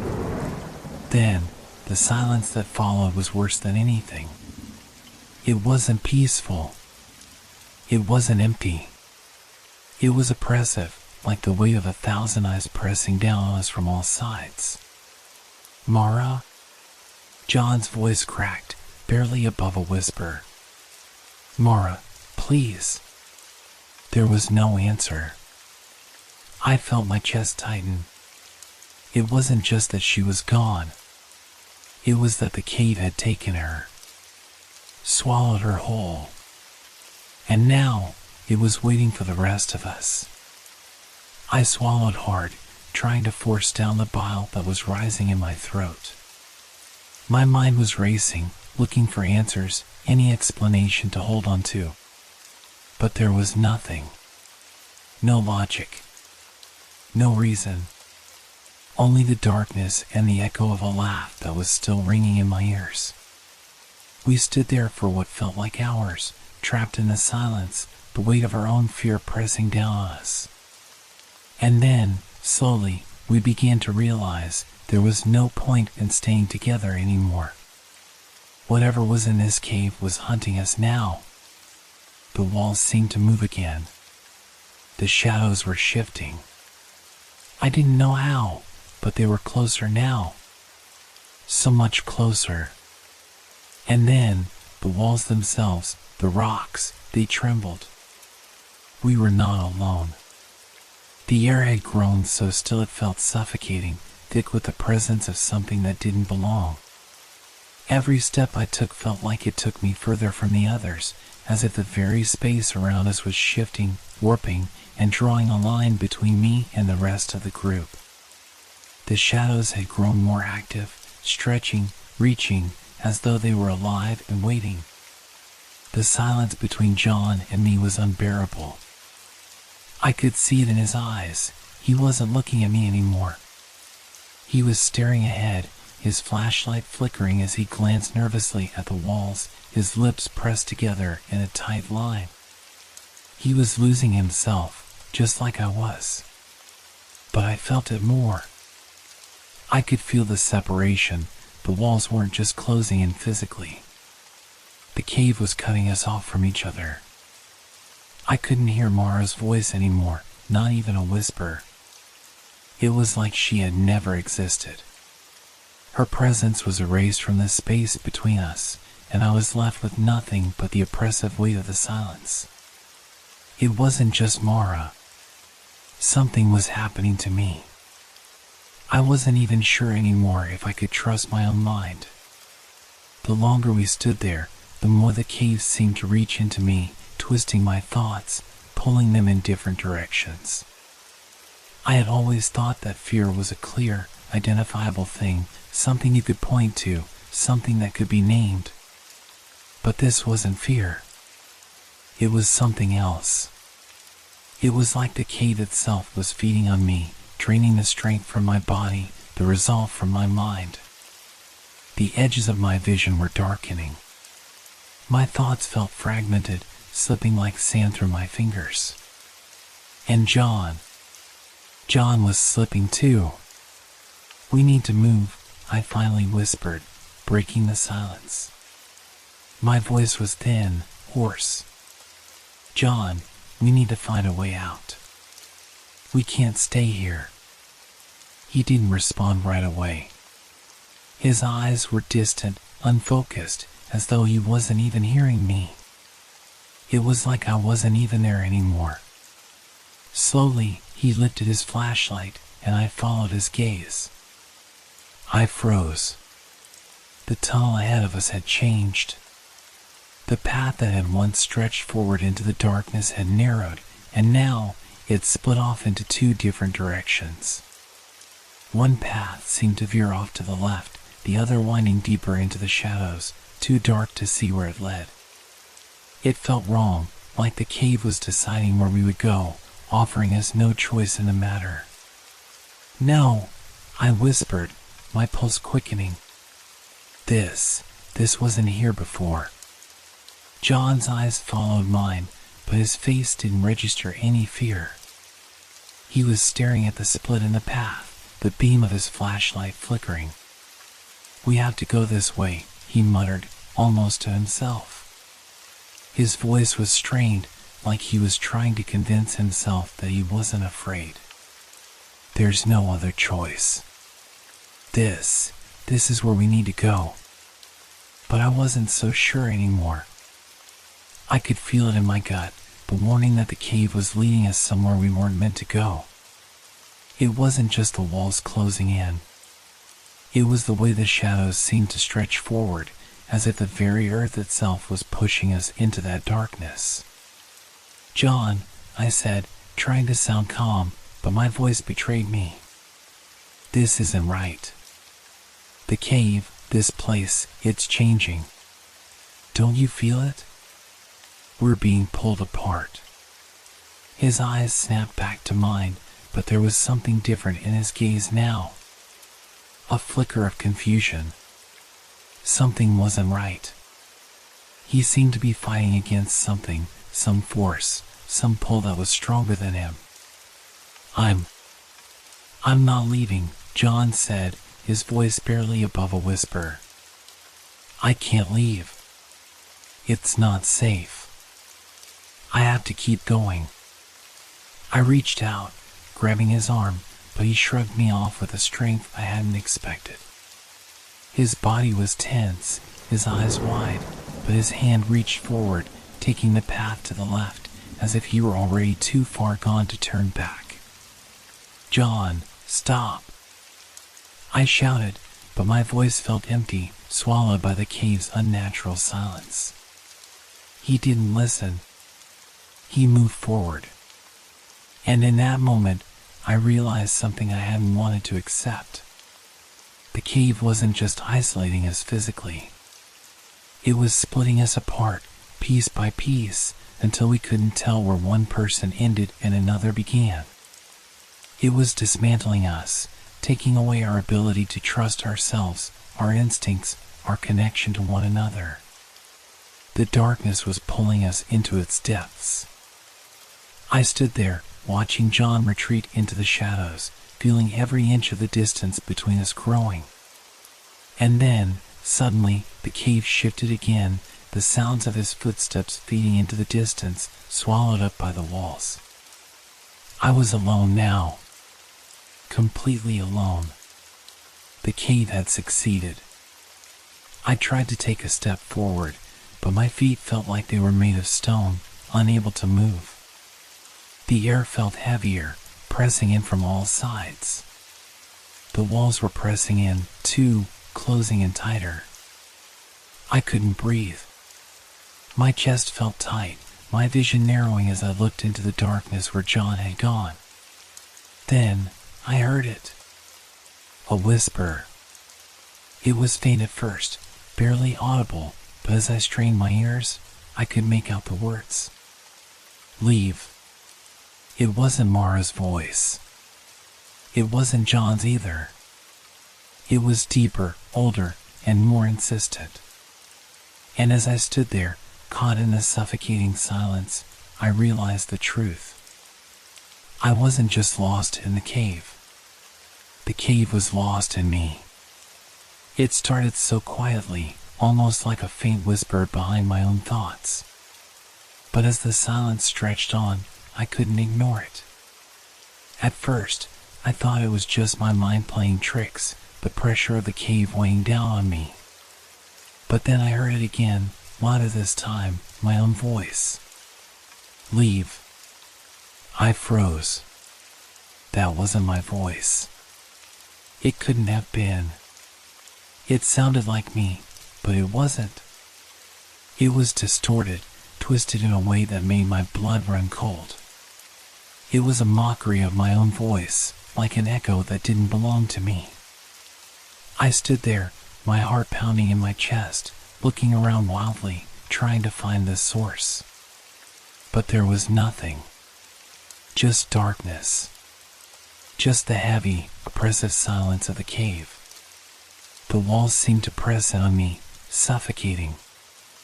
I felt the air thicken, the weight of it crushing against my chest as I stood frozen in place. I could still hear it, my voice, now more distinct, calling to me from the shadows. Leave, leave. It was no longer a whisper. It was a demand. A plea. I staggered back, my breath coming in short gasps, my head spinning. I tried to rationalize it. It was just the cave. It was the isolation, the fear, the voices that had already begun to warp and twist in my mind. The echoes were playing tricks on me, distorting my sense of self. I could make sense of this. I had to. This was just the pressure of the cave, the confined space messing with my head. But that didn't explain the way my heart raced, how my pulse thudded in my ears, how every instinct screamed at me to run. I tried to speak, but my voice caught in my throat. I was choking on the air, on the panic that was building inside me, threatening to consume me whole. I forced myself to take a deep breath, to steady myself, to keep my grip on reality. But then, it came again. Leave. This time, it wasn't a whisper. It wasn't distant. It was right next to me. I spun around, my eyes wild, searching for any sign of movement. But there was nothing. The cave was empty, save for the echo of my own breath. I wasn't alone, but I wasn't sure who, or what, I was sharing this space with. The voices, the echoes, the shadows, they were blurring together. The line between what was real and what was in my head was beginning to dissolve. The cave, it was changing me. It was distorting everything I knew, turning it into something other, something unrecognizable. It's not real, I muttered to myself, shaking my head. It's just the cave. It's just the echoes. It's not real. But as soon as the words left my mouth, I heard it again. Not real, not real. It wasn't my voice anymore. It was a chorus of voices. My voice, and someone else's. The words echoed back at me, bouncing off the walls, warping into something that made my skin crawl. I grabbed my head, pressing my palms against my temples, trying to block it out. I tried to breathe, to focus on anything, but the voices, they wouldn't stop. They were growing louder, clearer, becoming more distinct, until they filled the cave, until they were the only thing I could hear. It's not real. Not real. Not real. The repetition of the words, of my words, was maddening. I could feel myself unraveling. I could feel the ground slipping from under me as the cave twisted reality around me. The shadows were alive, watching, closing in. I looked at my hands, but they weren't mine anymore. The flesh was pale, almost translucent, and the bones felt hollow, fragile, as if they weren't even real. My body was no longer my own. The cave had stolen it, just like it had stolen Mara, just like it was trying to steal John, trying to take everything from me. Leave, the voice whispered again, but this time it wasn't mine. It wasn't anyone's. It was a distant, cold sound, like the very cave was speaking, its voice seeping into my soul. I stumbled backward, falling to the ground, my hands pressed against the cold stone floor. My breath was ragged, my vision blurring at the edges. I couldn't tell what was real anymore. My mind was splintering, cracking under the weight of the cave's influence. The walls were closing in. The echoes were growing louder. The shadows were no longer just shadows, they were shapes, figures, moving with purpose, creeping toward me, surrounding me. I could hear my heart pounding, so loud, so fast, like it was going to burst. The walls weren't just pressing in on me, they were squeezing, tightening, as if the very cave was trying to crush me. It was pulling me apart, piece by piece, until there would be nothing left. And then I heard it again. It's not real. I closed my eyes, pressing my hands against my ears, trying to block out the sound. But the voice was inside me now. It wasn't an echo. It wasn't a whisper. It was a thought, a dark, terrible thought that was growing inside my mind, taking root. The cave was inside me. It was always going to be inside me. I opened my eyes. The shadows were closing in. The voices were louder. But in the distance, just beyond the veil of darkness, I thought I saw something. Something moving. Something alive. And I realized then, with a sickening certainty, that whatever was in the cave, it wasn't just in the walls. It was inside me, too. I don't know how much time had passed since John disappeared. The cave had a way of distorting time, stretching it into something unrecognizable. My mind felt fractured, pieces of it scattered across the darkness like breadcrumbs leading nowhere.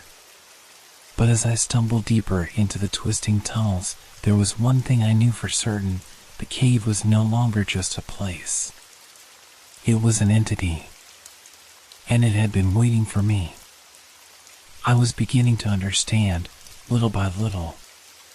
The whispers, the shadows, the strange echoes, they weren't random. They were planned, directed. The cave was speaking to me, trying to make me hear something that I wasn't ready to hear. I could feel its presence around me, suffocating, yet it was also pulling me forward, urging me to see, to understand. The echoes had become louder, more insistent, and I couldn't block them out anymore. They had become part of me, woven into my thoughts, guiding my every step. Then, as I rounded a sharp corner in the narrow passage, I saw it. Carvings. At first, I thought they were just cracks in the stone, the natural wear of the cave over millennia. But as I stepped closer, I saw the patterns clearly, symbols etched into the walls with a meticulous hand, ancient, but still vibrating with energy. They seemed to pulse in time with my heartbeat, every detail sharp, every line carved with an unsettling precision. I reached out, my fingers trembling as they brushed against the cold stone. The carvings felt alive. A strange shiver ran up my spine, and a flicker of recognition swept through me like a dream half remembered. These symbols, they weren't random. They were intentional. Each symbol seemed to draw me in, like a map guiding me deeper into the cave's depths. I traced the markings, my mind spinning with the realization that I was no longer alone in this place. Whatever had left these marks, whatever had created them, was still here, watching me. My thoughts scattered as I pressed on, my eyes scanning the walls for more clues, more signs of what had happened here. I could feel the pull of something dark in the air. I could hear it, faintly at first, like a low murmur just beneath the surface of the stone. The whispers. But this time, they weren't just words, they were voices. Real voices, layered on top of each other, growing louder with each step I took. The first one was John's. I recognized it immediately, his voice calling for help, his tone ragged and desperate. Then Mara's voice followed, softer, trembling, as though she were just behind me. And then, faint but unmistakable, a new voice, deep and cold, speaking in a language I couldn't understand. The words were harsh, guttural, as though they had been dragged out of the earth itself. I stumbled back, my heart racing. The sound was coming from inside the walls. I could feel it vibrating in my chest, like a low hum, sending ripples of cold down my spine. The voices weren't echoes anymore. They were real. They were trapped within the cave, bound to the very stone. "Help," John's voice repeated, now strained, as though he were choking on his own breath. "Please, you have to." I couldn't breathe. I couldn't think. My body was frozen, my mind paralyzed by the weight of the realization. This was wrong. I had to get out. But the deeper I went, the more the cave seemed to wrap around me, pulling me in. Every step forward felt like I was sinking into something dark and ancient. And then, as if responding to my thoughts, the carvings began to change. The lines shifted, rearranging themselves before my eyes, until they formed a new symbol, one I didn't recognize. My breath caught in my throat as the markings seemed to glow, faintly at first, but growing stronger, brighter, until they pulsed like a heartbeat. The whispers grew louder. "Leave," the voices murmured, but this time they weren't begging. They were demanding. "Leave now. It's too late. They've come for you." I couldn't move. My legs were locked in place as the ground beneath me began to tremble. The very air in the cave thickened, swirling, as though the stone itself were alive, breathing. My mind was a whirlwind of confusion, struggling to make sense of what was happening. I could feel my own thoughts splintering, like glass cracking under pressure. The cave's grip on me was tightening, pulling me deeper into its depths. And then I saw it. At the far end of the cavern, just beyond the glowing symbols, a figure appeared. A shadow, tall and thin, outlined by the faint light of the symbols. It was humanoid in shape, but its edges were jagged, distorted, as if it was made of the very stone around me. It stood perfectly still, watching me with eyes that glowed with an unnatural light. I wanted to scream, to run, but my voice was caught in my throat. The figure's presence was suffocating, pressing in from all sides. I could feel its eyes on me, studying me, waiting for something. "It's too late," the voice came again, cold and final. You should have left when you had the chance. The whispers, the voices, all of it was becoming one, a cacophony that filled my mind, drowning out everything else.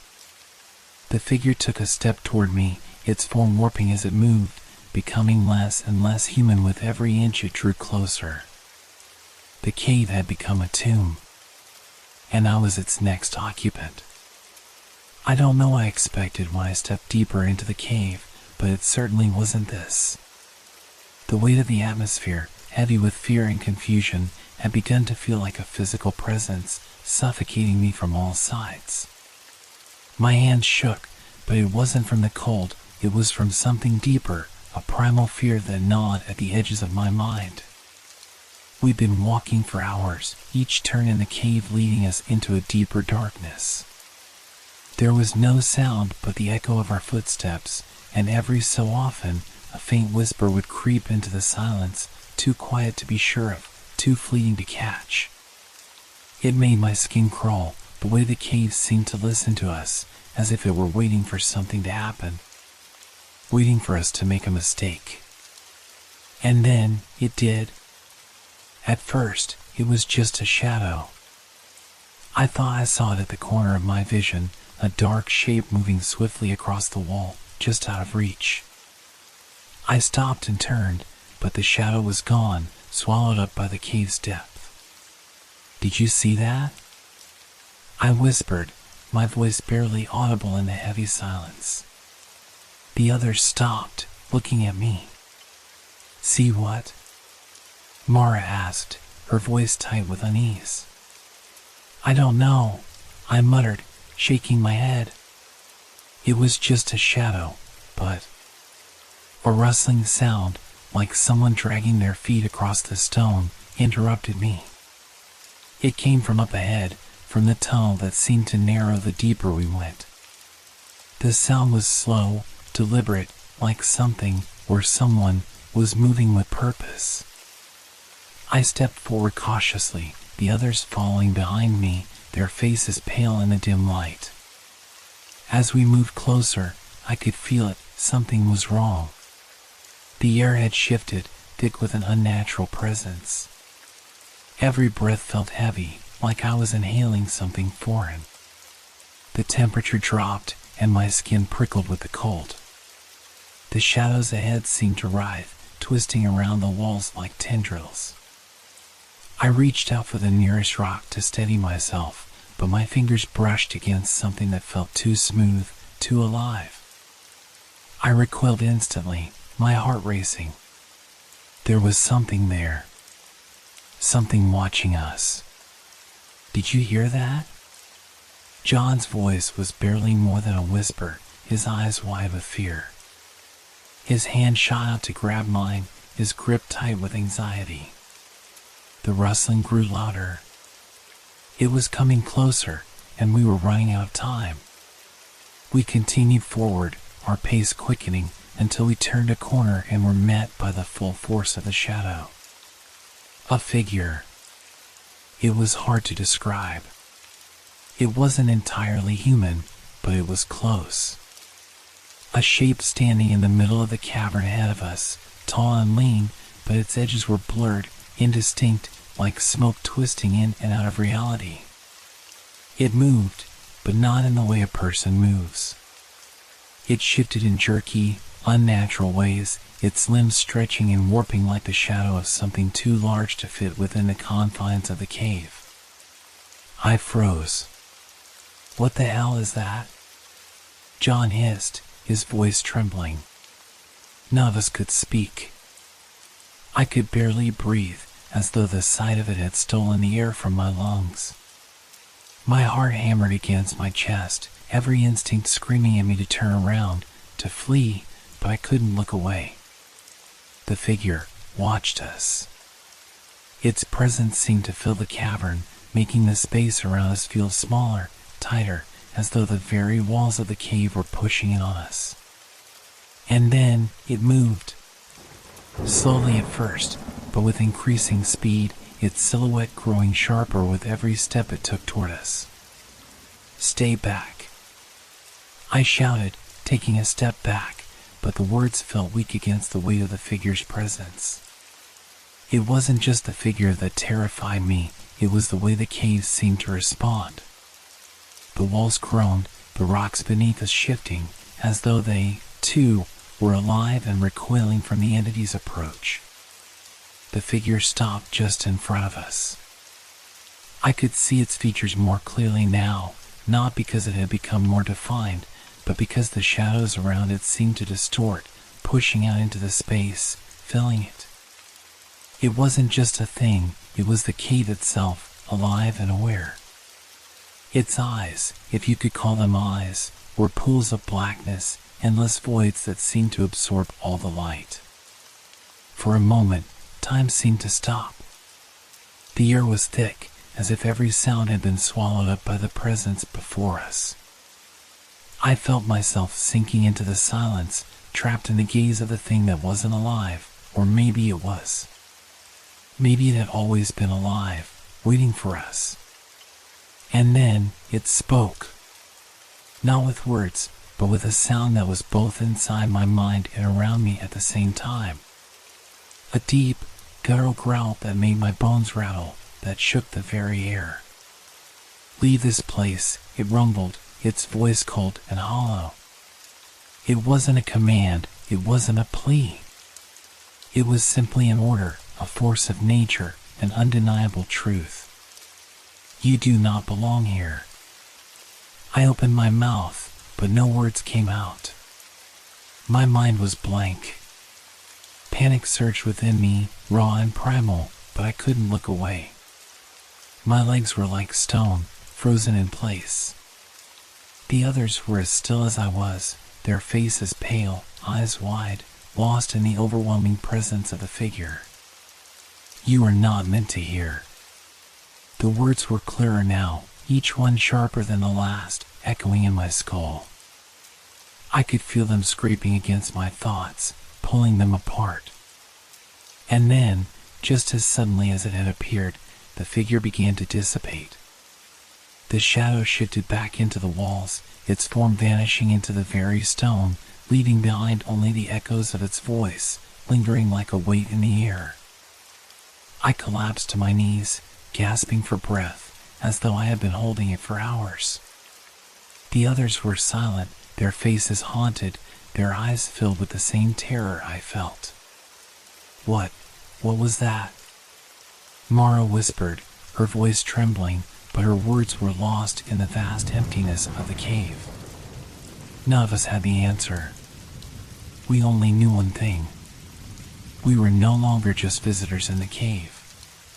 We were part of it now, part of whatever waited in the shadows. The figure was gone, but its presence lingered in the air, thick and suffocating. The cave had shifted, subtly, but undeniably. The oppressive darkness seemed to stretch and twist around us, as though it were alive, and it was closing in. The stone walls that had once seemed so firm and unmoving now felt as if they were breathing, shifting, living with a rhythm all their own. We didn't speak for what felt like an eternity. None of us knew what to say. What could we say after what we had just experienced? Our hearts were still pounding in our chests, our breaths shallow and ragged. The echoes of the entity's voice still rang in my ears, its command echoing like a drumbeat in my skull. "Leave. You do not belong here." But we couldn't leave. We were trapped. Every step we took seemed to pull us deeper into the heart of the cave, into its grip. I turned to look at the others, my eyes darting from one face to the next. John's eyes were wide and glassy, his breath coming in shallow gasps. He was shaking, his hands trembling at his sides. Mara stood a few steps away, her posture stiff, her hands clenched into fists, though I could see the tremor in her fingers. I reached out, my hand brushing hers, but the touch felt wrong, like it wasn't quite her. I blinked. It wasn't just her hands that felt strange, it was her whole body, her presence. She seemed thinner somehow. Hollow. I could see the faint outline of her ribs through her clothes, the skin stretched too tightly across her bones. Her eyes, those once bright eyes, were now dull and empty, black holes that seemed to absorb the light around her. Mara? My voice cracked as I whispered her name. She didn't respond. She just stood there, staring at me with that same vacant gaze, her body unmoving, as though she had become one with the stone. I felt a cold shiver crawl up my spine, and I stepped back, my heart pounding in my chest. Then, I looked at John. He had moved closer to me now, but his face, it wasn't the same. His features had shifted, twisted, as though someone had taken the essence of his face and stretched it out of shape. His lips were pulled too tight, his eyes too wide, and his gaze was fixed, unblinking and unseeing. He didn't even see me standing there. He only moved forward, as though compelled by some unseen force. John, are you okay? I asked, my voice barely above a whisper. I didn't know if I wanted him to answer. I didn't know if I could bear it. His head snapped toward me, and for a fleeting moment, I saw the man I had known. His eyes flickered with recognition, but the moment was gone in the blink of an eye. His face shifted again, the hollowed, sunken look returning, the once familiar expression now grotesque, like something out of a nightmare. He took a step toward me. Then another. And then another. John, stop. I pleaded, my voice shaking with panic. But he didn't stop. He just kept walking, his movements jerky, unnatural, like a puppet on strings pulled by the cave itself. I turned, desperate to find something, anything, to break this nightmare. My eyes scanned the cavern, but all I saw were shadows, flickering in the corners of my vision. The walls seemed to close in around us, their smooth surfaces pulsing as though they were breathing. I felt as though the very stone was alive, watching us, moving with us, drawing us deeper into its endless maze. And then, a sound. A faint scratching. A scraping noise that sent a jolt of panic through my chest. I spun around again, heart racing. The others were still there, but now they were different. Not just in their eyes or the way they moved, but in their presence. They felt wrong, like they had become part of the cave. Mara's face was pale, too pale. The hollow sockets of her eyes seemed to grow deeper, more cavernous with every blink. Her mouth opened, but instead of words, only a hollow rasp came out, an echo of a sound, like something that had long since lost its meaning. John was still coming closer. His eyes never left me, but there was something empty in them. The moment he stepped forward, I heard a loud scraping noise beneath my feet, a stone scraping against stone. I looked down. The ground was shifting. The rocks were moving. They were pulling apart, sliding over one another like pieces of a puzzle clicking into place. The very earth was changing. It wasn't just the cave around us that was shifting, it was us. Where are we? Mara whispered, but it wasn't really her voice. It sounded too hollow, too far away, as though it was coming from deep within the cave itself. Where is everyone? Where are you? The way she said it, her voice distorted, unnatural, sent another wave of terror crashing through me. She wasn't just asking about the others. She was asking about us. The people we had been, the people we were becoming. Something in my mind snapped. I couldn't do this anymore. I couldn't stay in this place, not with the shadows, not with the whispers, not with the others. No, I whispered to myself. I'm not like them. I'm not like them. But the words felt empty. hollow. I looked at John again, his face twisted in a sickening mockery of recognition. His hand reached out toward me, fingers twitching in the air, but they were no longer human. They were long, jagged claws, fingers that scraped against the stone with an unnatural screech. His mouth opened wide, impossibly wide, and a dark, guttural sound escaped, like a growl mixed with the scraping of metal. His voice wasn't his anymore. It was the cave's voice, the voice of whatever force had claimed us. "Join us," it hissed, the words vibrating in the walls around us. And that was when I understood. We weren't just trapped in the cave. We were becoming part of it. The cave didn't just take people. It took them, twisted them, until they were as much a part of the stone as the very rocks beneath our feet. And now, I was next.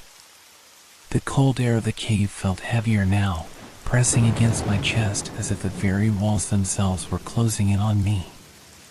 The oppressive silence, interrupted only by the eerie echoes of my own breathing, made it hard to think. The words the entity had spoken still rang in my ears. "Join us."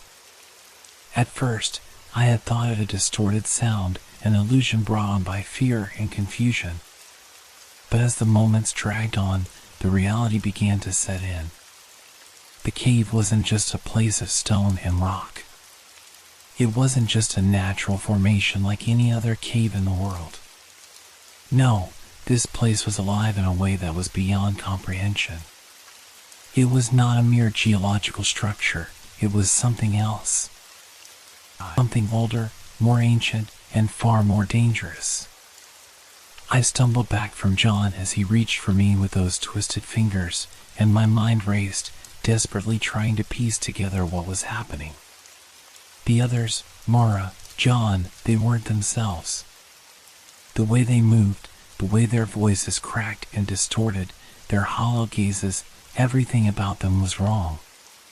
They weren't just lost in the cave. They were becoming part of it. Part of the curse that resided in the very rock around us. I backed away further, my heart thumping wildly in my chest. A whisper caught my ear, too faint to understand, but unmistakably present. It was as if the cave itself was trying to speak to me, urging me to listen, urging me to understand. I couldn't shake the feeling that I was being watched, no longer just by the others, but by something far more ancient.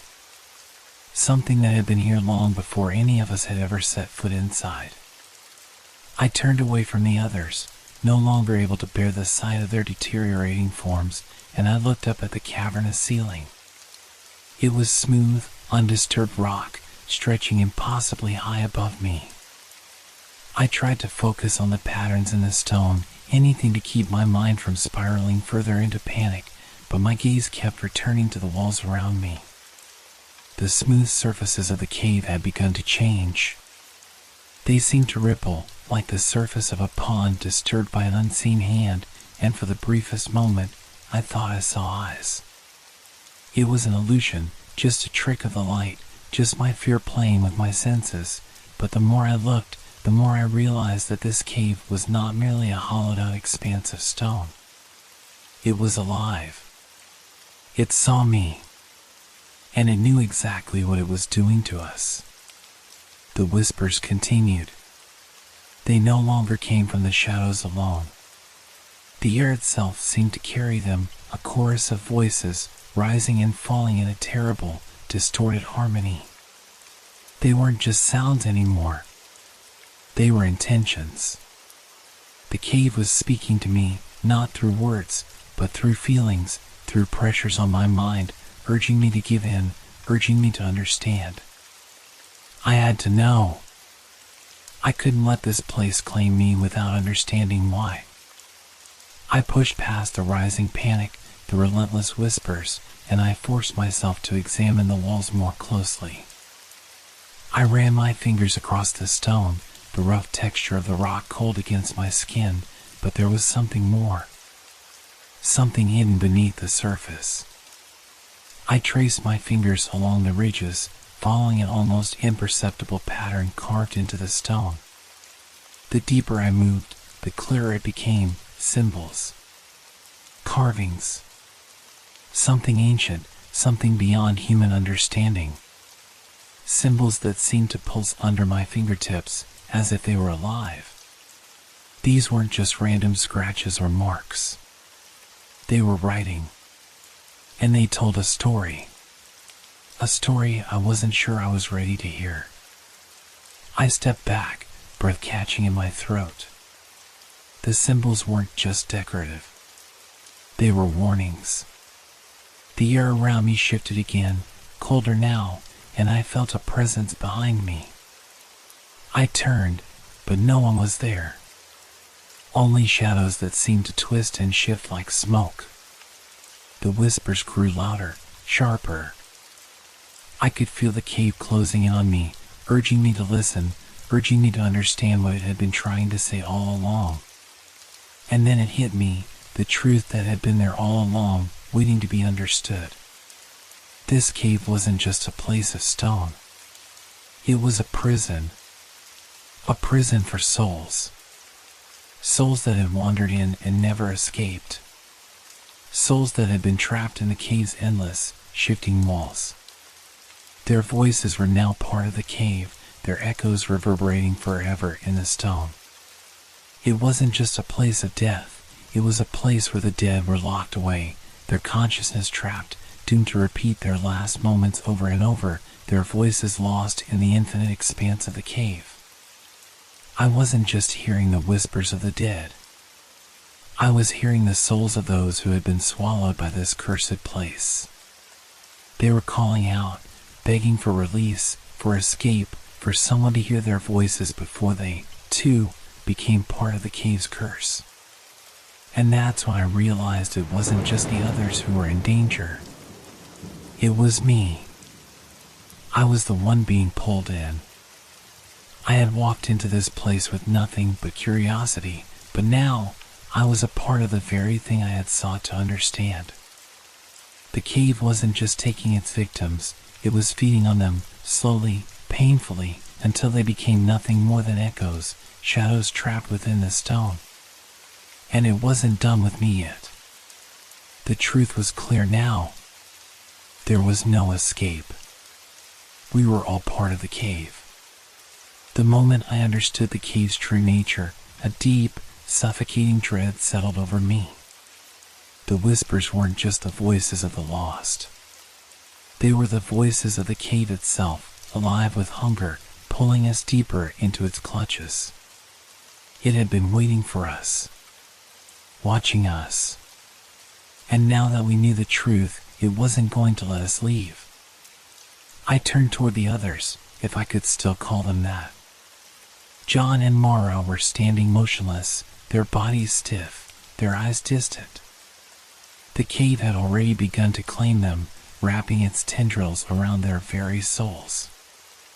I could see it in their hollow gazes, in the way they moved as if driven by some unseen force. "We have to leave," I whispered to myself, but the words felt empty. What good was escape when the very walls themselves had turned against us? John took a step toward me, his mouth opening slightly, as though trying to speak. But the words that escaped were not his. They were the cave's. They echoed around us, rippling through the air, a chorus of voices intermingling with his own. "Leave now. Escape before it's too late." It wasn't John's voice, but the voice of something far older, something far more powerful. The cave didn't want us to leave. It wanted us to stay. It needed us to stay. And now that we were in its grip, it would never let us go. "We need to get out," I cried, my voice breaking. I turned away from the others, scrambling toward what I thought was the entrance. But the path before me had changed. The walls, the floor, it was all shifting, moving, as if the cave was closing off my escape, forcing me deeper inside. "Mara. John." I screamed, my voice ringing out in the oppressive silence. But the echo that returned wasn't mine. It was theirs. Their voices mixed with the cave's, calling my name in 1,000 different tones, 1,000 different versions of themselves, each one more distorted and unnatural than the last. I spun around in a panic, trying to find the others, but the passageways had twisted in on themselves. The path I had thought I had been walking was now gone. The walls were closing in, narrowing, blocking every exit. I stumbled backward, my breath coming in ragged gasps. The air was thick, as though the very cave itself was pressing against my chest, pushing me down. The whispering grew louder, surrounding me, filling my ears with the urgent cry of no escape. I turned to look at John and Mara. They were still standing there, but they were no longer the people I had known. Their bodies were contorted, twitching, like marionettes with strings pulled too tight. Their faces were gaunt, pale, flesh stretched unnaturally across the bones, and their eyes were the eyes of the cave. And then the ground beneath my feet shifted. The floor buckled as if some unseen force had reached up from beneath, pulling at the very earth itself. I staggered, my balance lost, and fell to the ground. My hand scraped against the stone, and for a moment I thought I saw the rock move. It shifted in a way that stone should never shift, as though the cave itself had opened up its mouth and was pulling me toward it. "No," I gasped, trying to push myself to my feet. "I can't stay here. I can't." But then, the walls around me did something even worse. They whispered. Not in a language I could understand, not in words, but in feelings. I felt it in my chest, a hollow, empty sensation that stretched my ribs and twisted my heart. It wasn't a voice. It was an urge. A compulsion. The cave was forcing me to stay. Forcing me to forget the way out. I stood, my legs shaking beneath me, and turned back. The path that had led me to the entrance was gone, swallowed by the stone. There was nothing but blackness ahead. "Mara? John?" I cried, but the sound of their names only echoed back, warped and distorted, lost in the stone. I had no idea which direction was which. I was disoriented, my mind racing, the air growing heavier with each passing second. The cave wasn't just alive. It was a labyrinth, a never-ending maze that changed with each step I took. Every tunnel, every corridor had begun to merge into one. Every turn led me deeper, not out. I stumbled, my knees buckling beneath me, and the sound of my fall rang through the cave like 1,000 echoes, each one twisting, each one distorting as if the cave itself was mocking me. I stood up again, my chest tight, panic rising, but the more I tried to orient myself, the more I realized something terrifying. The walls were not just shifting. They were moving with me. The path behind me was gone. Every time I tried to retrace my steps, the ground beneath me seemed to change. The entrance I had seen earlier wasn't there anymore. It was like the cave had consumed it. Like the path had never existed at all. I grabbed at the walls, my fingers scraping against the stone, desperate for something to hold on to, but the walls shifted again, closing in on me, and I heard it, a scream. A voice, high-pitched and desperate, but not mine. It was John's. But it wasn't John. It was the cave. It was calling for me. The realization hit me like a punch to the gut. This wasn't just a place. It was a trap. A prison that the souls of the lost could never escape from. And now, it had claimed me too. There was no way out. The cave had sealed my fate. I was one of them now. The walls began to close around me once more, and the whispers, no, the voices, grew louder. They filled my mind, my soul, pulling me deeper into the dark. And then, as the darkness swallowed me whole, I understood. The cave never lets go. The air had grown thick with an unbearable weight, pressing down our shoulders, suffocating every breath we took. The once whispering voices had now become a constant hum, like the low vibration of an unseen force, wrapping around our minds and making it harder to think clearly. My heart pounded in my chest, each beat a desperate attempt to break free from the invisible chains that tightened with every step we took. The group had dwindled. John was gone, consumed by the cave, and Mara was no longer herself. Her movements were stiff, unnatural, her eyes wide and unblinking as though she were already part of the darkness that surrounded us. I had tried to reach her, to pull her back, but there was no recognition in her gaze, only a hollow emptiness, as if the cave itself had claimed her mind. And then there was me. I had no idea how long we had been down here. Time seemed to lose all meaning. The darkness stretched on endlessly, each turn, each shadow, merging into another. The voices had started to blend with our own, and the more we spoke, the more they echoed back at us. It felt as if the cave was not just an entity but an extension of our very selves, each echo a fragment of our souls, pulling us deeper into its grasp. I turned to the remaining members of the group, their faces pale, eyes wide with panic. All of us were still here, but how long could we last? How much longer before the cave fully consumed us? We have to find an exit, I said, my voice barely more than a rasp. But even as I spoke, I could feel the doubt creeping in. Every instinct screamed that there was no way out, that the cave had no intention of letting us leave. But we had to try. Mara turned toward me then, her movements slow, deliberate, her expression unreadable. "There is no way out," she whispered, her voice hollow, as if it wasn't really hers. "It's too late for that. It's already inside us." Her words sank into me like stones, but I refused to let them take root. I wasn't ready to give in. Not yet. "Don't say that," I snapped. "We can't just stop. We can't let it win." But even as I said the words, I could feel the truth in them, could feel the cave's grip tightening, like invisible hands closing around my throat. The more we walked, the more lost we became.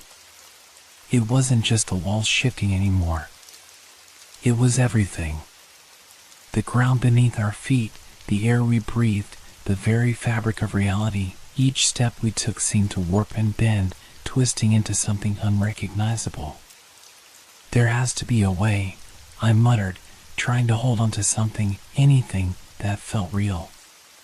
But every direction we went, every tunnel we explored, only led us deeper. There was no end in sight. No sign of the entrance we had passed so many moments, or was it hours, ago. The cave had swallowed it up. It was as if the exit had never existed at all. I stopped suddenly, my heart racing. The whispers were louder now, too loud to ignore. They were no longer just sounds in the air, they were inside my head, filling my thoughts with their hollow call. "Join us." It was the same voice, the same command, the same chilling invitation that had followed us from the beginning. But this time, it wasn't just the cave speaking. It was us. Our voices, twisted and distorted, mixing with the cave's, calling out to each other in 1,000 different ways. I shook my head violently, trying to push the thought away, but the truth was impossible to escape. The cave wasn't just trying to consume us. It was turning us into it. Every echo, every whispered word, was a part of us, leaving its mark. The longer we stayed, the more we became a part of the cave's eternal darkness. "I can hear it," Mara said, her voice distant, as if she were speaking from the other side of a dream. "I can feel it inside me. It's too late for us." I wanted to scream at her to stop, to keep fighting, but I felt the same pull deep in my chest. The cave wasn't just trapping us, it was becoming us. It was erasing our identities, one fragment at a time, and I could already feel myself slipping away. "Keep moving," I shouted, more to myself than to anyone else. But my legs felt like lead, heavy and unwilling to carry me forward. The walls closed in around us, the darkness swallowing every step. We had to find an exit. We had to escape. But the more we tried, the more the cave seemed to shift, to bend, to mock us. Every attempt to move forward was met with a new dead end, a new twisting hallway that led us further into the abyss.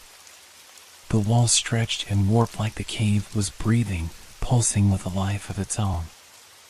The air thickened until it felt like we were moving through water, each step becoming more sluggish, more impossible.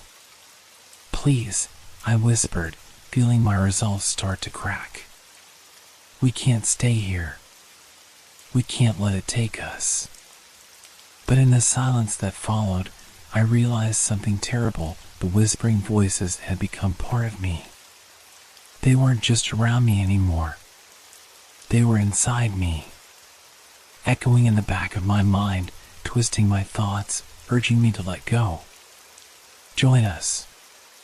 It was no longer just a voice outside, it was a voice inside me. My own voice. It had become part of the cave's symphony, and I couldn't tell where it ended and I began. Every step I took, every breath I drew, I felt myself slipping further into the cave's eternal darkness. I looked to the others, Mara, her face now gaunt and unfamiliar, and the last remaining member, Luke, his eyes wide with the same terror I felt. "We have to leave," I said again, but the words felt hollow.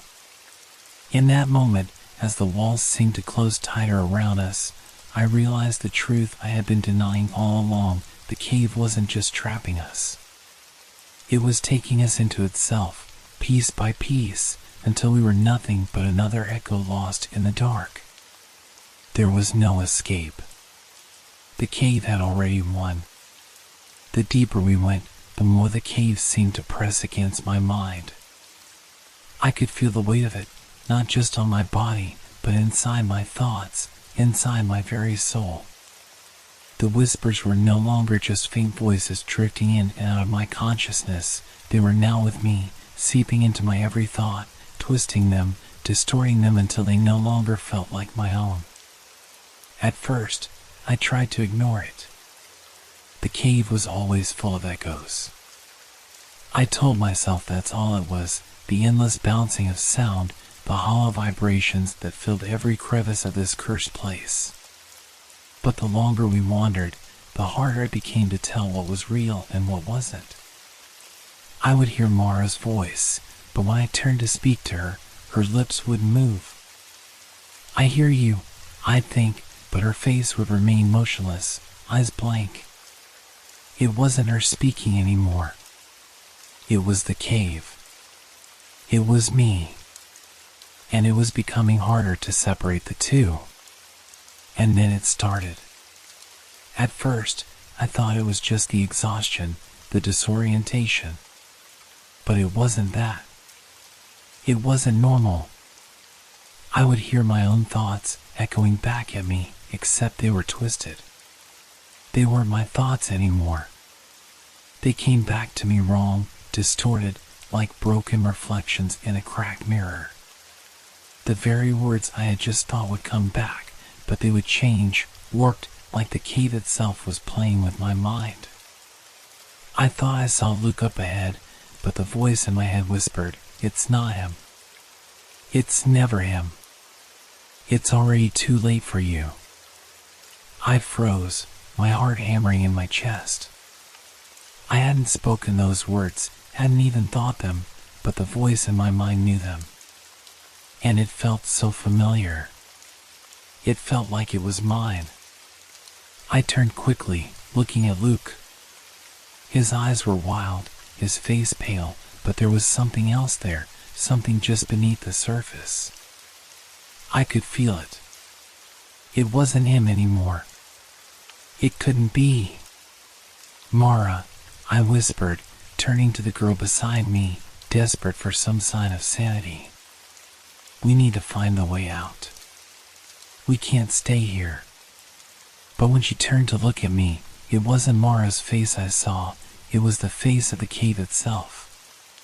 Hollow eyes, a mouth stretched in a twisted grin. The edges of her features blurred, melding with the stone behind her until they were one. It's too late, you're already here. You're already part of us. I blinked hard, trying to force the image away, but when I looked again, Mara was standing there, staring at me, her face once again her own. But the air around her seemed to thrum with the cave's presence, a pulse that sent shivers through my skin. "Are you okay?" she asked softly. "What's wrong with you?" I didn't answer. I couldn't. I wasn't sure what was real anymore. I tried to focus, tried to ignore the creeping panic rising in my chest, but it was impossible.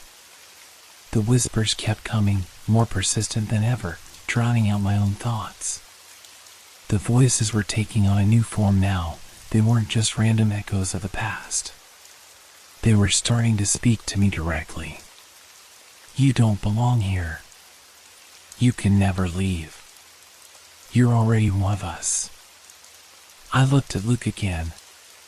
He was staring at me, but his eyes seemed empty. There was no recognition in them, no connection. His face was just a mask, a shell. His mouth opened, but instead of words, the same chilling voice that had haunted us all echoed out, "You should have known. You should have known this would happen." I staggered back, my breath coming in ragged gasps. I was losing my grip on reality. I could feel the weight of it pressing down on me, squeezing my mind until I couldn't separate the voices in my head from the ones that filled the cave. This is how it happens, I thought. This is what the cave does. It takes you. It turns you into nothing but another echo. I pressed my hands against my temples, trying to block it out. I tried to breathe, to think clearly, but all that filled my mind were the voices, my own voice twisted beyond recognition. The cave was turning me into part of it, piece by piece. It's too late. You're already here. You're already lost. Mara was still beside me, but her face seemed distant now, her eyes vacant. She hadn't said anything for a while. Her lips barely moved when she spoke, and when they did, the words weren't hers. They were the cave's. "Why do you fight it? We're all the same here. We are all echoes. We all belong." I grabbed her by the shoulders, shaking her desperately. "Mara," I cried. "Don't you see? This isn't you. This is the cave, this is its doing." She didn't respond. She just stared at me, her eyes cold, empty. Her lips parted slightly, and the whisper of the cave slid through them, "You'll join us soon. Just let go. There's nothing left to fight." It was like a wave crashing over me. The sound, the feeling, the pull. I could feel it now, inside me, deep in my chest. The cave had already wrapped its fingers around my mind, already begun to erase the line between who I was and who it wanted me to be. I backed away, but the walls of the cave pressed in on me, pushing me forward, trapping me in its endless blackness. I couldn't hear my own thoughts anymore. They were lost, consumed by the ever-present hum of the cave. I looked at Luke, at Mara, at the shadows around us, and I realized I couldn't trust my own mind anymore. I was no longer sure if they were real. I wasn't sure if I was real. We were all echoes now, trapped in the dark, a part of something much larger, much older. And no matter how far I ran, the cave would always be inside me. I had become a part of it, and it had become a part of me. And there was no way out. The air felt heavy, oppressive, as we stumbled through the endless maze of tunnels. The further we went, the darker it seemed. The faintest light from our flashlights barely cut through the thickening shadows. It was as if the cave itself were consuming the light, swallowing it whole. We had lost another member of the group. Nathan had wandered ahead, his silhouette fading into the blackness. We called out for him, but our voices didn't seem to reach him. The sound of our calls bounced back at us, distorted and twisted, as though the cave itself had swallowed them whole before they could leave our mouths. But there was something else, something that made the hairs on the back of my neck stand up. As we continued searching, the silence around us grew suffocating. Then, from the depths of the cave, a voice rang out, Nathan's voice. It wasn't a distant shout. It wasn't a fading cry for help. It was clear, crisp, unmistakable. But it wasn't real. Help, help me. It's in the walls. Nathan's voice echoed through the chamber, the sound of his desperation sending a chill down my spine. Nathan? I called, my voice barely a whisper, afraid that if I spoke too loudly, the darkness would swallow me whole. The others froze, their eyes wide in disbelief. We looked at each other, but no one dared move. The voice, Nathan's voice, seemed to be coming from everywhere. It filled the cave, bounced off the walls, and surrounded us. But Nathan was gone. The echo continued, lingering in the air, long after the sound of his voice had faded. Please, don't leave me. It's too late. His words were distorted, stretched thin, and yet I could hear the terror in his tone. He wasn't just calling for help, he was pleading. But his voice was warped, twisted, as if it had passed through the very heart of the cave and come back broken. I felt it, then. The cold grip of something darker than just the cave. It wasn't just the absence of Nathan that felt wrong, it was the echo itself. It was like he was still here, somewhere in the shadows. Watching. Waiting. A part of the cave now, his voice locked in time, forced to repeat itself over and over, forever. I couldn't shake the feeling that it wasn't just an echo. It was him, trapped. Is he still here? Mara whispered, her voice trembling. Her eyes darted around, searching the darkness as if Nathan might suddenly step out from the walls, his face twisted in that same haunting expression. I felt a lump form in my throat. I couldn't answer her. The words didn't come. How could I explain what was happening? What had happened to Nathan wasn't natural. The cave had claimed him, and now it was using his voice as a tool, a lure, to drag us deeper into the void. I shook my head, trying to focus. He's gone. It's just an echo. But I didn't believe it. I didn't know what was real anymore. Mara's breath hitched. But he was just here, right? He couldn't have. I cut her off, my voice sharp. He's gone, Mara. We need to keep moving. This place isn't just a cave, it's something else. Something worse. But even as I said it, I felt the weight of my words. The echo of Nathan's voice still hung in the air, the sound of his final moments, forever trapped within the cave's walls. I couldn't help but wonder, was Nathan truly gone? Or was he, too, now a part of the cave, a voice that would never fade, never die? Would his soul remain here, forever echoing, like the others before him? Would we, too, be swallowed up by the same darkness, our voices merging with the rest of them, just another whisper lost in the void? The thought sent a cold shiver through me. I could feel the walls pressing in, squeezing the air out of my lungs. The cave was alive, and it had no intention of letting us go. It would take us one by one, like it had taken Nathan, and we would never escape. We would remain here, lost in the dark, our voices repeating themselves until they, too, became part of the echo. And somewhere, deep in the cave, Nathan's voice still called out, endlessly, endlessly, help me. It's in the walls. It's too late. The darkness seemed to press in on me from all sides, thick and suffocating. The only light we had was from the dim flashlights, their beams struggling against the overwhelming blackness. The air was heavy with the musty scent of stone and decay, and every breath felt labored, as if the cave itself were absorbing my energy, pulling the life out of me, little by little. But it wasn't just the air. It was the sound, the voices, the whispers that had become a constant companion.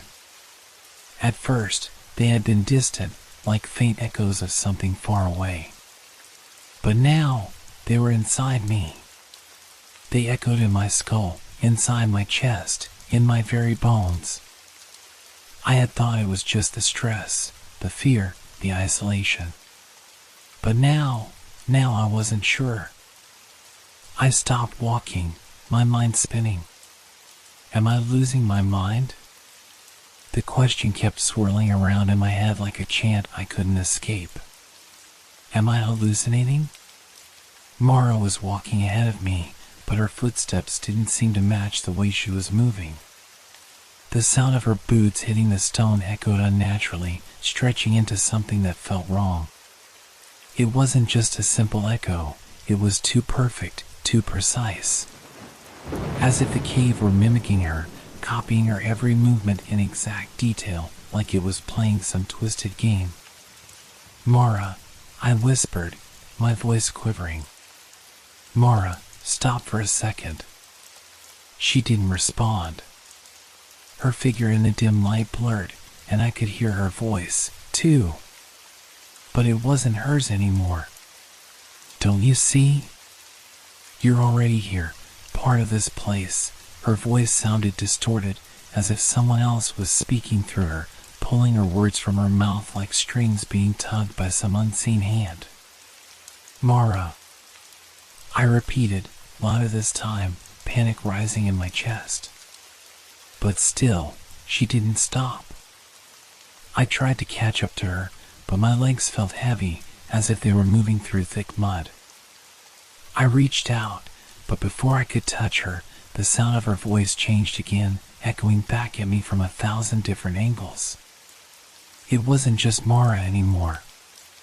It was all of them, Luke, Nathan, even the voices of the people who had vanished before us.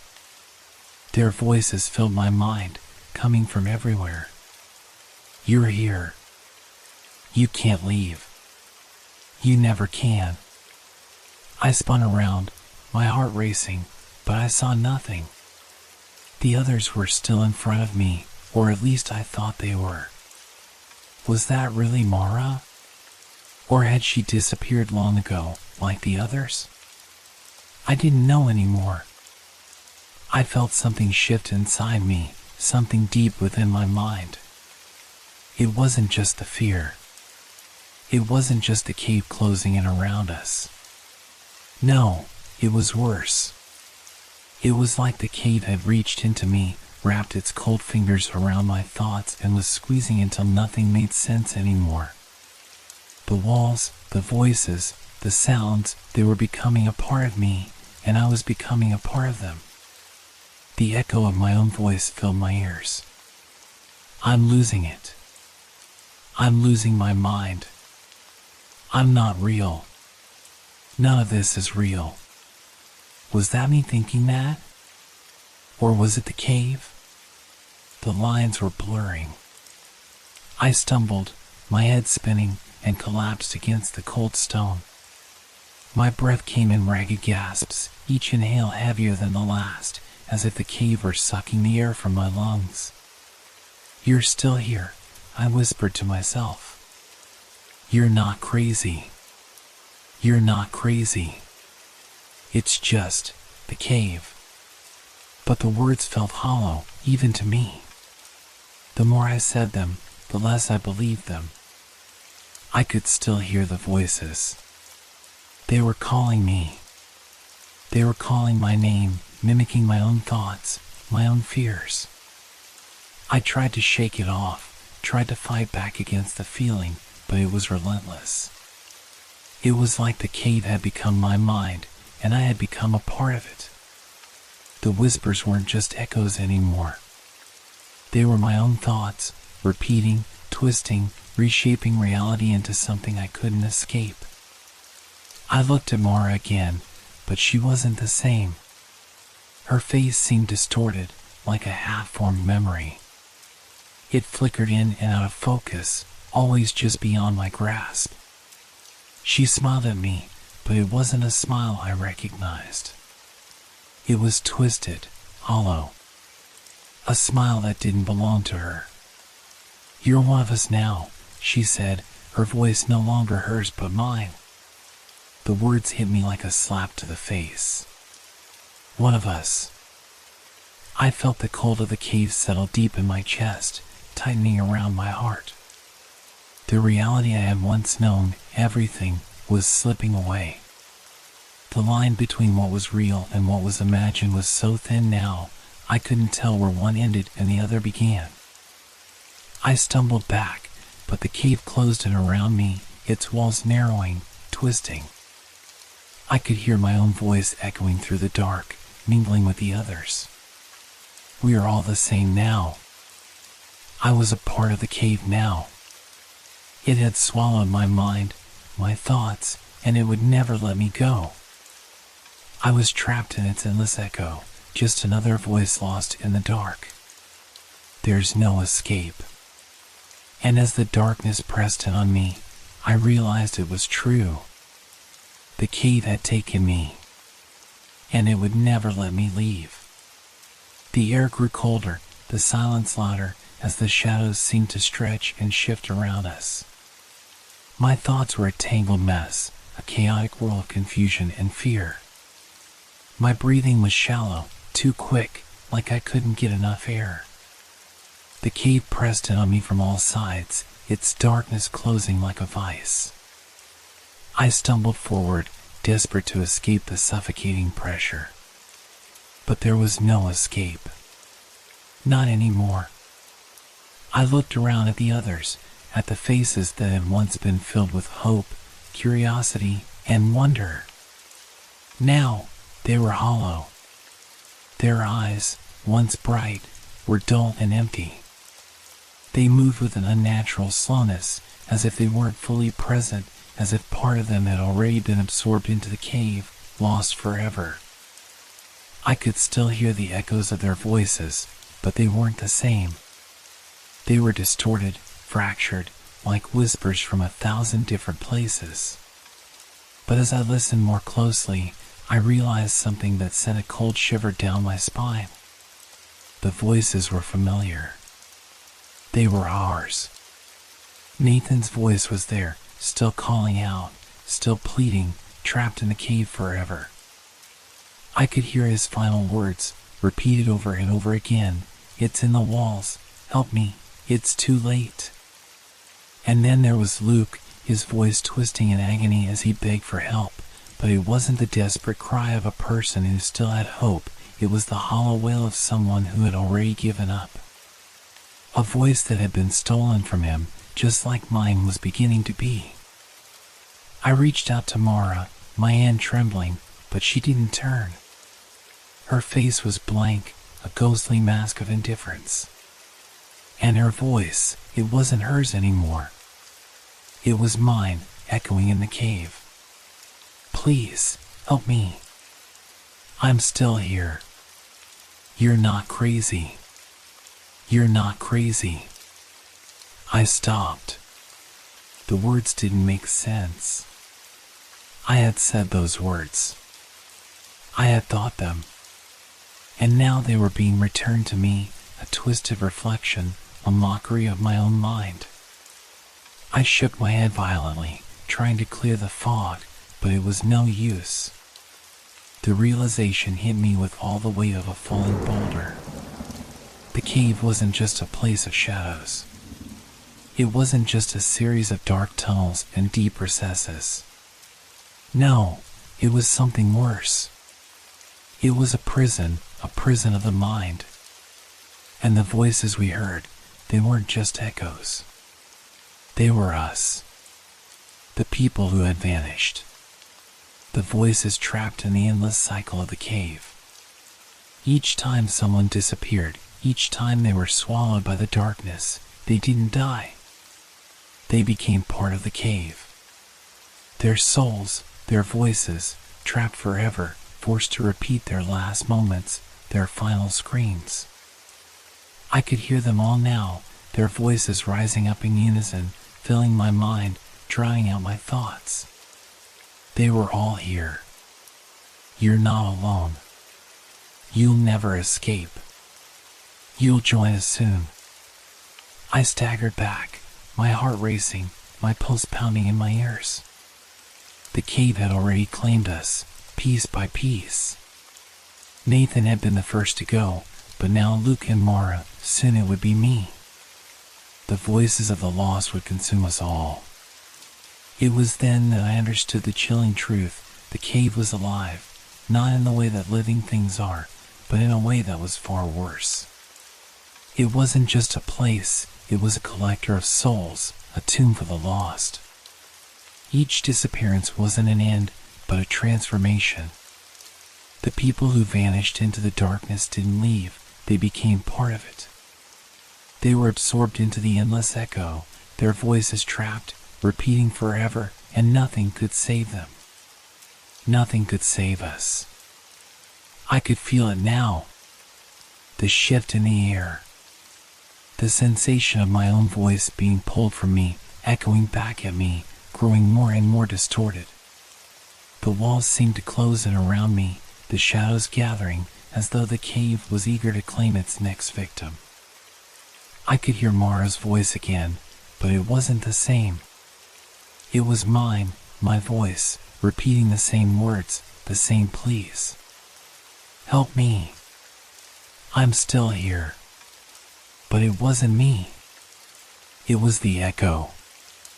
I could feel it, my soul, my very being, beginning to slip away, becoming part of the cave, part of the endless, haunting cycle. I could feel my identity fading, replaced by something else. Something darker. The more I resisted, the stronger it became. The more I fought, the deeper the cave's grip sank into my mind. I looked at Mara once more. Her eyes were empty, void of any recognition. She was already gone, a husk, her soul already claimed by the cave. And as I stood there, frozen with horror, I realized that I, too, was already slipping away. There was no escape. We would never leave. And the worst part was, we didn't even know it yet. The cave had one. It always had. The air felt different now, thick with something ancient, something far older than the rock and dust surrounding me. The voices were still there, whispering in the dark, but they no longer sounded like they were behind me. No, they were inside me now. A part of me. They had always been there, waiting, lurking. The weight of it hit me slowly, creeping like a shadow that stretched across my mind. There was no escape. No rational explanation, no matter how hard I tried to find one. The cave wasn't just a place, it was a living, breathing entity. And the worst part? It had been feeding on us for centuries. I had begun to feel it earlier, the change in the air, the way the voices seemed to grow more familiar. more intimate. Now, I knew what it was. It was the cave itself reaching into us, taking hold of our minds, slowly erasing our identities and replacing them with the voices of the lost. The truth came in flashes, fragmented, half-formed images, pieces of a puzzle that had taken centuries to complete. But the longer I stood there, surrounded by the dark, the more I understood. The cave had always been here. It was ancient, far older than anything we could comprehend. It had been a sanctuary for something far worse than the mundane fears of the living. The voices that echoed within its walls were not just the souls of the lost, they were the echoes of those who had come before us, drawn to this place like moths to a flame. And every time someone disappeared, every time the darkness claimed another soul, the voices grew stronger. I stumbled forward, my eyes scanning the walls. My flashlight flickered, but the dim beam revealed something chilling. Carvings. Etchings that ran deep into the stone, their lines jagged and uneven, as though they had been scraped into the rock by desperate hands over centuries. Symbols, runes that spoke of something ancient, something not meant for human understanding. I reached out, my fingers tracing the cold stone. The air was growing heavier, pressing against my chest, suffocating me with the weight of what I was beginning to understand. The cave was alive, and it had been feeding on the souls of those who entered it for centuries. It wasn't just a tomb, it was a collector, a predator.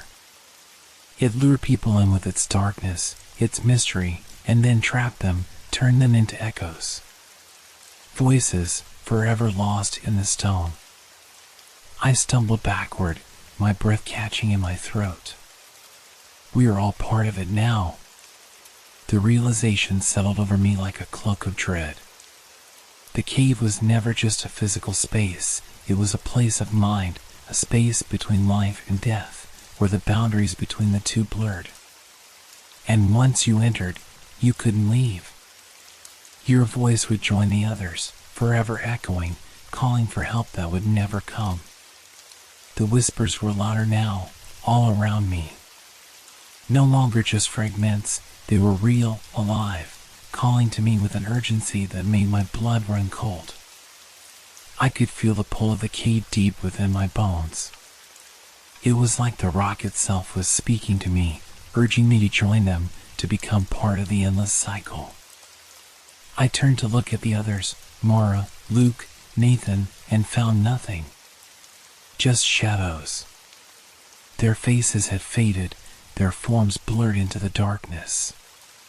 They were no longer people, but pieces of the cave's endless echo, voices lost in the deep. I could still hear them, their voices twisted and distorted, their final words forever looping in the cold, suffocating silence. Join us. The words echoed in my mind, and I knew they weren't just the voices of the dead. They were the cave's voice, calling to me, calling to anyone who was still alive, offering them a place in its endless, eternal prison. I could feel the pull again, stronger now. The walls seemed to pulse, the air vibrating with an energy that was more than physical. It was the energy of 1,000 voices, all calling, all pleading, all waiting for the next soul to join them. I tried to push it away, to hold on to my sanity, but I could feel it, something was changing inside me. The cave was seeping into me, into my mind, twisting my thoughts, drowning my will. I could hear my own voice now, calling back to me, repeating the words that had once been someone else's. Join us. I pressed my hands to my ears, but it didn't help. The sound was inside me now. The walls were alive with the call to join the echo. I wanted to scream, but the sound died in my throat. I was already screaming. And yet, the sound wasn't coming from my lips. It was coming from the walls, from the shadows, from the air itself. You're already part of it. The words rang in my ears, the truth settling over me like a shroud. This cave, it wasn't a place you could leave. It was a prison of the mind, a place where souls were never allowed to rest. The more people that came, the stronger the cave grew. The more voices it collected, the louder it called. It had always been this way. It would always be this way. And now, I was just another lost voice. We're all just echoes now. The realization was suffocating, but it also filled me with a strange sense of clarity. There was no escape from the cave. There never had been. We were part of its endless cycle now, and as much as I wanted to fight it, I could feel my mind slipping away, becoming one with the voices, becoming just another echo lost in the dark. I turned, the darkness closing in on me, and I understood. The call had already been made, and I had answered. The air was thick, but for a fleeting moment it felt lighter. I don't know how long I stood there, in the stillness of the cave, but in that brief instant, something in my mind snapped into focus. It was like I could see through the fog, like a crack in a wall I hadn't noticed before. A moment where my thoughts were my own again. I felt myself again. The pull of the cave was still there, a gnawing presence in the back of my mind, but for just a second, I was free. I could think clearly. I could see past the suffocating darkness and the voices, hear past them, too. And I realized something. I had to leave. I had to escape. But how? The panic that had taken hold of me before surged back like a tidal wave. I looked around, desperately trying to find a way out. But the cave, this place, it shifted. It didn't have a clear path, didn't have a direction you could follow. The walls twisted and bent, as if the cave itself was trying to keep me lost, trying to keep me here. My breath quickened as I stumbled, turning in circles, trying to piece together any memory of the way we had entered. But it was like trying to grasp smoke, slipping, sliding, always just out of reach. Each path I thought I recognized led deeper into the darkness. The voices, the echoes, began to grow louder again, drowning out my thoughts, making it harder and harder to focus. Think. I gritted my teeth, trying to push the panic aside, but it was difficult. So difficult. I could feel the cave closing in on me, wrapping around my thoughts, pulling at my will. But I knew this, if I didn't escape, if I let the cave take me, I would become one of them. One of the voices. Just another lost soul, forever calling out for help, trapped in the endless echo. I could hear the others now. I could hear their voices, but they were distorted. Twisted. Not their own, but mine, repeated over and over until it became unbearable. You can't leave. You're one of us now. I shook my head, trying to block out the sound. No. I wouldn't let the cave claim me. And then it hit me, something in my mind clicked. A tiny spark of clarity. I remembered something. A feeling, a sense of direction, a faint memory of the entrance, of the sunlight filtering through the rocks. It wasn't much, but it was enough to make my heart race with hope. I turned toward the passage I'd just passed, a narrow opening barely visible in the flickering light. My body moved on its own, my legs carrying me forward without a second thought. This could be it. This could be the way out. But as I moved deeper into the cave, a terrible thought crossed my mind. What if it's not the way out? What if the cave was already changing me? What if the escape I so desperately sought was just another trick, another twisted path to lead me deeper into its grasp? I didn't want to think about it. I couldn't afford to think about it. The only thing I could focus on was the path in front of me, the air that felt a little lighter with each step, the echoes of my own voice fading just a bit. But there was something else. Something new. I could hear it now, another sound. A low hum, vibrating through the stone, almost like a heartbeat. It was so faint at first that I thought I imagined it, but as I moved closer to the passage, it grew louder, clearer, more insistent. It wasn't just an echo. It was a call. A call to return. My pulse quickened. The hum reverberated in my chest, shaking me to the core. It was the cave, calling me back, pulling me closer. It was as if it knew I had realized the truth, that the only way to survive was to escape, and it was pushing back, trying to drag me into its depths once more. I paused, my heart pounding, my mind screaming at me to turn around and run. But where? Where could I go? The cave had no end. It only had more. More shadows, more voices, more echoes, all whispering the same thing. You can't escape. Not anymore. I gritted my teeth and fought against the pull, but the darkness seemed to push against me, as though it wanted me to stay, to join the others, to become just another fragment of its endless, repeating cycle. I closed my eyes, trying to block it out. But the hum continued. The call continued. And I knew deep down that it wasn't just the cave I was fighting.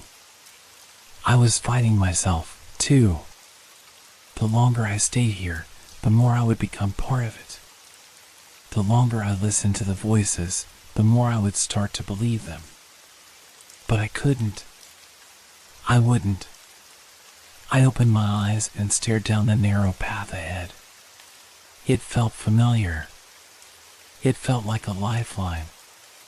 And for the first time in what felt like forever, I believed that maybe, just maybe, I could make it out. But I also knew one thing. No matter what happened, I would never be the same again. The echoes were part of me now, and they always would be. The silence fell over us like a heavy blanket. The voices had grown louder and more chaotic, overlapping in a maddening cacophony, but suddenly they stopped. It was as if the cave had taken a breath, waiting for something. I had stopped moving, my legs frozen to the spot as I stared into the darkness ahead, the narrow passage barely visible, the shadows thickening like ink spilling across the walls. There were only 3 of us left now. We had all become more fragile, unraveling in different ways. Some of us were still clinging to the illusion of hope, while others had already succumbed, their eyes glazed over, their thoughts fragmented, lost in the endless whispers of the cave. But I could still hear them. The others. Their voices, warped and distorted, kept creeping into my mind, echoing through the cavern like an unholy chant. Their words had lost meaning, repeated, meaningless, yet undeniable.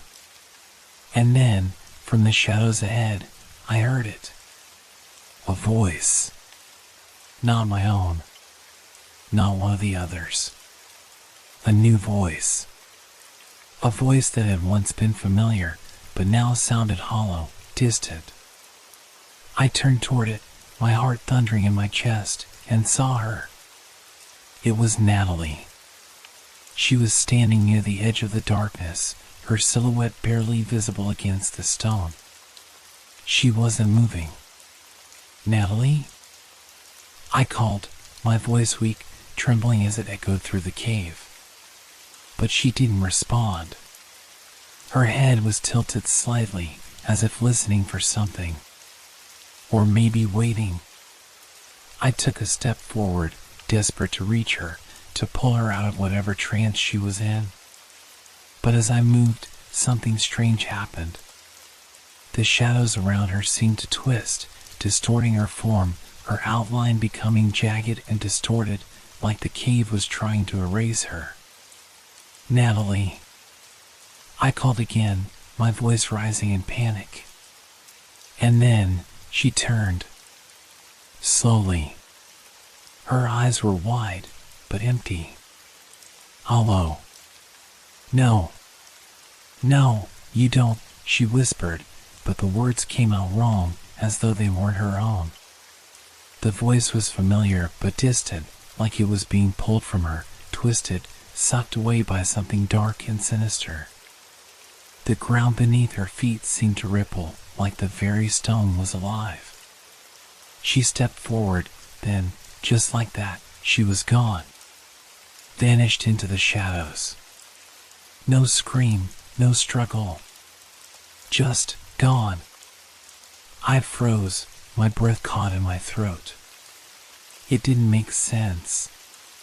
How could she just disappear like that? How could someone just vanish? The cave was silent again. No echoes. No voices. Only the oppressive weight of the darkness pressing in on me. My thoughts began to spiral. Was it happening to me now, too? Was I already losing myself, slipping into the same void, becoming another part of the cave's endless echo? I couldn't think. I couldn't breathe. I looked around frantically, but the darkness felt like it was closing in on me. There was no sign of her. There was no sign of anyone anymore. I was alone. I felt it then, the full weight of the isolation. The suffocating, crushing loneliness of the cave. I had been here too long, and it had already claimed the others. One by one, they had disappeared, leaving only their voices to echo through the endless void. And now, it was just me. Just my voice, calling out, swallowed by the silence. The echoes, they were everywhere. The others, their voices faint but growing, joining the chorus, speaking to me, calling to me. Their faces appeared before me, distorted, but I knew them. I knew them. They were part of me now. I stumbled backward, the walls seeming to close in on me. No, no, I can't stay here. I can't. I took another step back, then another, but the walls around me weren't solid. They were shifting, moving like they had a mind of their own. The passageway, the very air, seemed to pulse with the cave's insidious rhythm. There was no way out. Not anymore. The final disappearance. The last voice, swallowed by the echo. And now it was my turn. I stood there, my heart pounding, my mind unraveling, listening to the voices, the whispers, the calls, the screams, growing louder until they were all around me. They were me. I was them. I was becoming part of the cave. Just one more voice. Just one more echo. The darkness stretched before me, an endless void. And in the silence, I heard my own voice, calling out, as if from a great distance. Help me. Help me. But no one could hear. I was lost. I was the echo. And the cave had one. The air grew thick once more, heavier than before, as if the cave itself was breathing, drawing in deep, shuddering gasps. The silence had returned, but it was no longer comforting. It was expected. Every sound, every movement I made seemed to cause a shift in the atmosphere, like the cave was watching, waiting. I stood frozen, my feet rooted to the spot, my breath shallow. It wasn't just the oppressive darkness now, it was as if the very walls were alive, pulsing with an unnatural energy. The temperature had dropped, and the chill seemed to seep into my bones, leaving me shivering despite my best attempts to steady myself. The cave didn't feel like stone anymore. It felt alive. It felt like it had a mind of its own.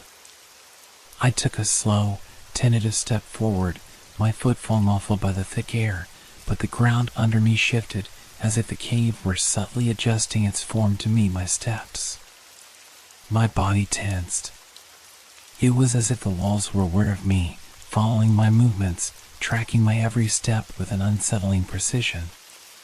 The narrow tunnel I had been navigating felt wider, looser, alive, like it was adapting to my presence. I felt the walls pull in toward me, closing the space, pushing me closer into its depths. I had always thought of caves as being just rock and earth, inhospitable, yes, but not alive. This was something else entirely. The way the shadows seemed to warp and shift with each of my movements, the way the air felt dense and thick, like it was pressing down on me, urging me forward, urging me deeper into the bowels of the cave. The whispers began again, faint at first, then louder. A soft hum, low and undulating, rising from the walls themselves. It wasn't just an echo now, it was something more, something conscious. The voices were no longer just trapped souls, they were aware, and they were watching. Watching me. Listening. Responding. I tried to ignore it, telling myself it was just my mind, the fear, the isolation. But then, there was a shift in the air, a ripple that ran through the stone beneath my feet, vibrating up through my legs, settling in my chest like a warning. I could feel it. The cave wasn't just waiting for me to leave, it was drawing me in. I stepped backward, my eyes scanning the shadows, but it didn't matter. There was nowhere to go. Every path, every turn, seemed to close off, leading me back into the heart of the cave, deeper into its cold embrace. And I knew that if I turned, if I tried to escape, the cave would push me right back. It wants me. The thought struck me like a blow to the chest. I had known it, deep down, all along. The way the cave shifted, the way it responded to my every step, it wasn't just a place of echoes and darkness. It was a living entity, and it had chosen me. I could hear it now, clearer than before, the soft hum of the cave's voice, rising and falling like a breathing thing, its rhythm in tune with the pounding of my heart. It was coming from the walls, from the floor, from the very air around me. The whispers, too, they weren't just coming from the shadows anymore. They were coming from within the stone itself, as though the cave was speaking to me, calling me in, telling me to stay. I shook my head, trying to push the thought away, trying to ignore the way the darkness seemed to wrap itself around me, tightening like a vice. But the more I resisted, the more I felt it, a cold, insidious pressure that forced me to listen, to feel the cave. The way it bent to my will, the way it knew me. I stepped forward again, instinctively, as though something were pulling me, urging me on. The ground under my feet seemed to open up, shifting like it was acknowledging my presence. The echoes of my footsteps reverberated through the stone, but this time they didn't fade. They lingered, stretched out, as if the cave itself was savoring the sound. The walls closed in around me, closer, tighter, as if they were guiding me, wrapping me in their embrace. And then, just like that, the whispering stopped. Silence. But it wasn't the same silence as before. It was pregnant with something dark, something pressing in on me. I could feel it in the pit of my stomach, that gnawing, crawling sensation of being watched. I couldn't hear the others anymore. The voices were gone, but I knew they hadn't left. They were still here, part of the cave. Part of me. I could feel my pulse quicken, my breath coming in short bursts, but I couldn't move. I didn't want to move. The cave had claimed me, and somehow, deep down, I knew it wasn't going to let me leave. I reached out instinctively, my hand brushing against the smooth stone wall, and it was warm. Not just warm, alive. I felt it then, the connection, the way the cave responded to my touch. It wasn't just stone. It was something else. Something sentient.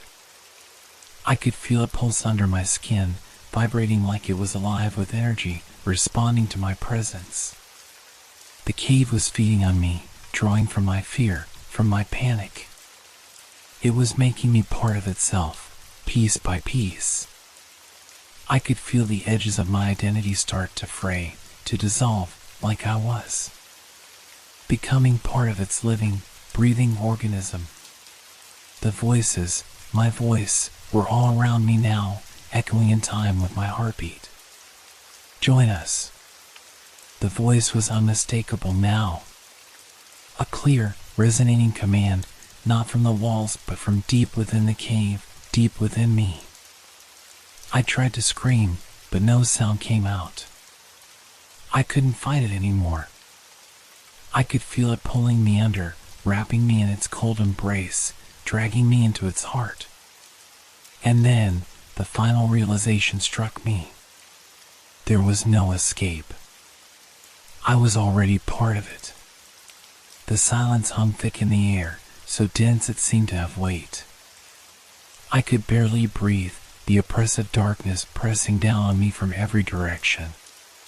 My mind reeled, spinning with confusion and dread.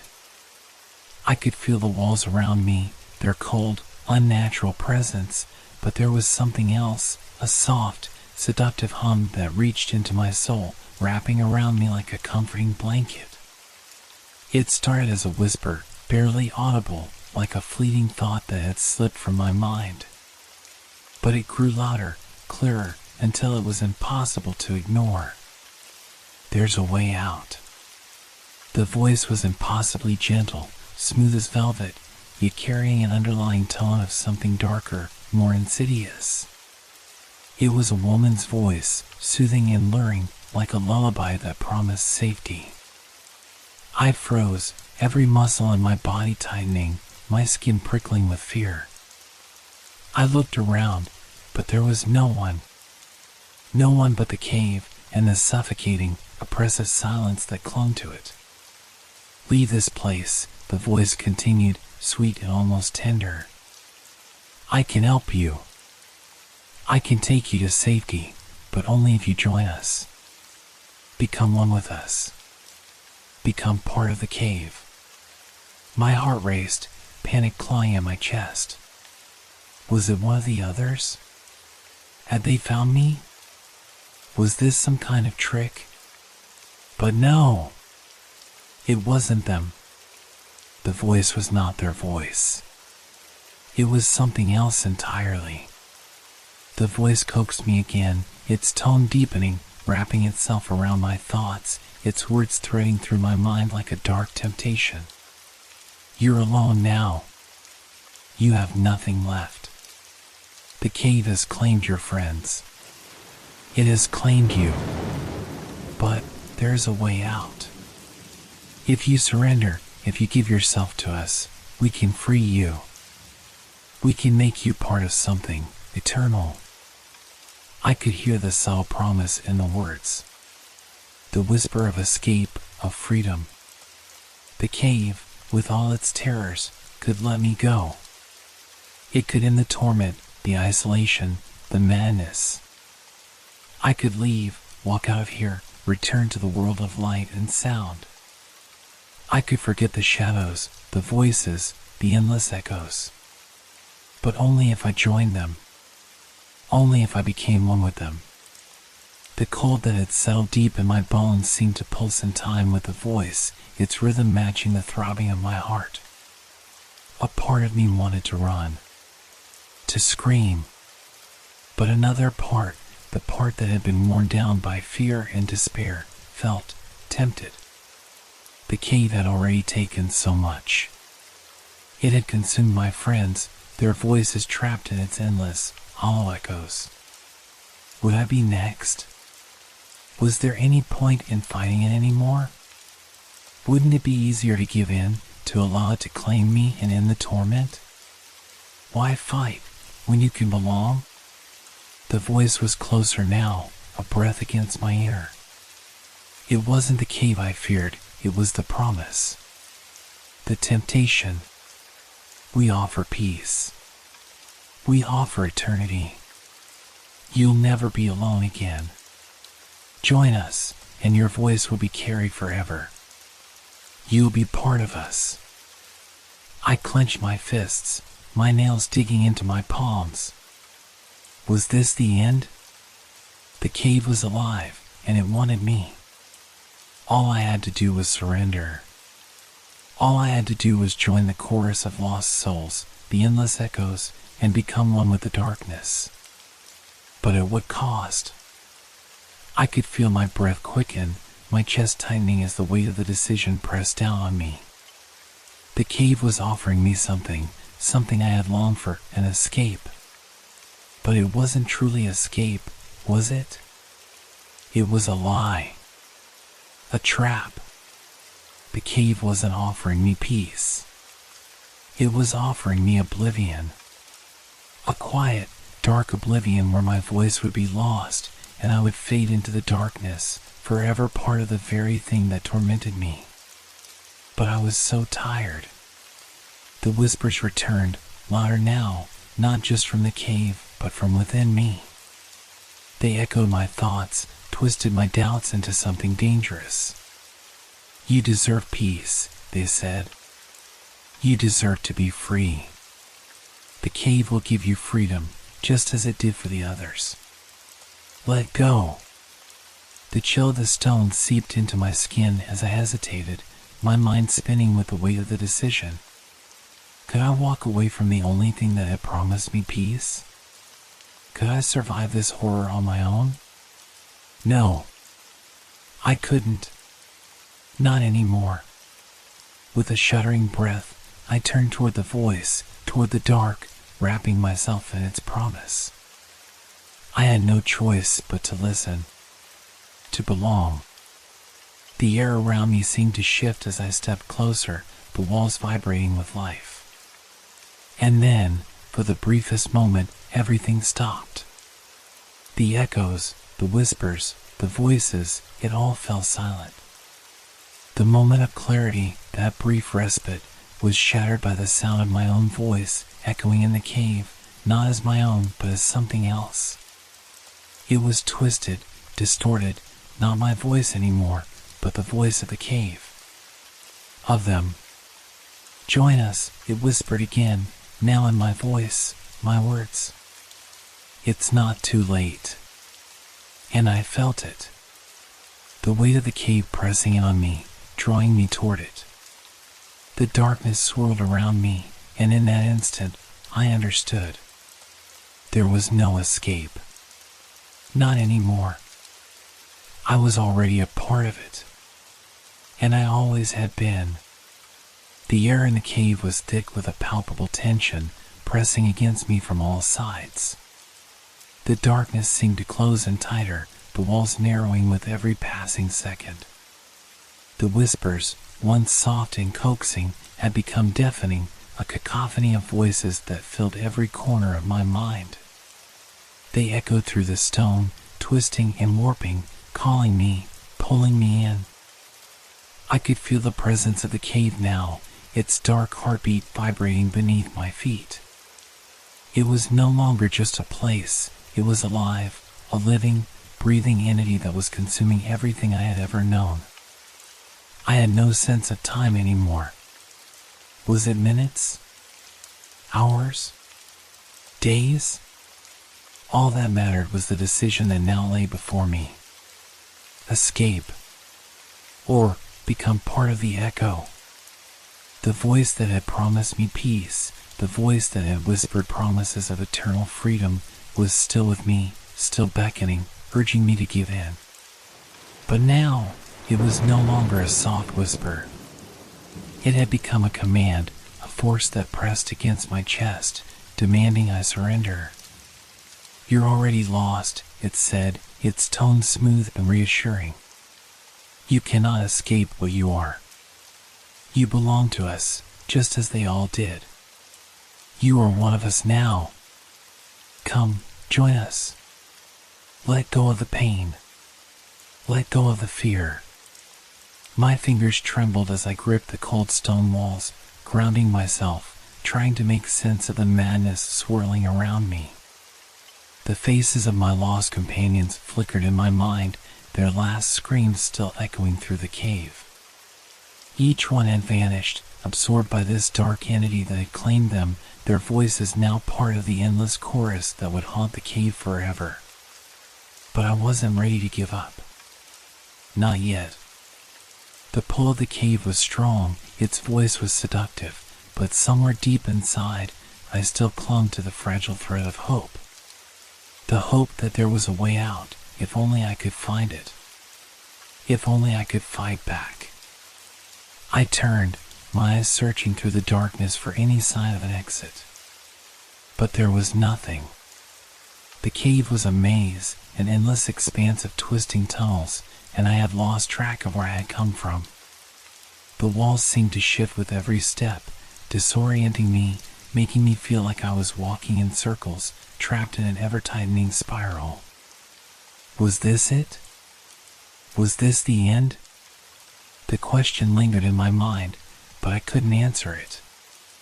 My breath came in shallow gasps, and my heart beat erratically as the pressure of the cave mounted. I had to decide. Escape. But how? The cave was alive. It knew my every move, every thought. The voices were a constant presence in my mind, their whispers a constant barrage. There was no clear path, no way to know if the exit was even real. It could all be a trick. A cruel, final jest by the cave to keep me trapped forever. Or to join them. The thought made my stomach twist. To become part of the endless chorus, to never speak again, to never be again. Just a voice. An echo. A fragment lost in the abyss. But the alternative was worse, wasn't it? To fight against the inevitable, to feel the crushing weight of despair press against me until I crumbled under its weight. I stood still, my breath catching in my throat as I listened. The voices around me swirled, rising and falling, some familiar, some not.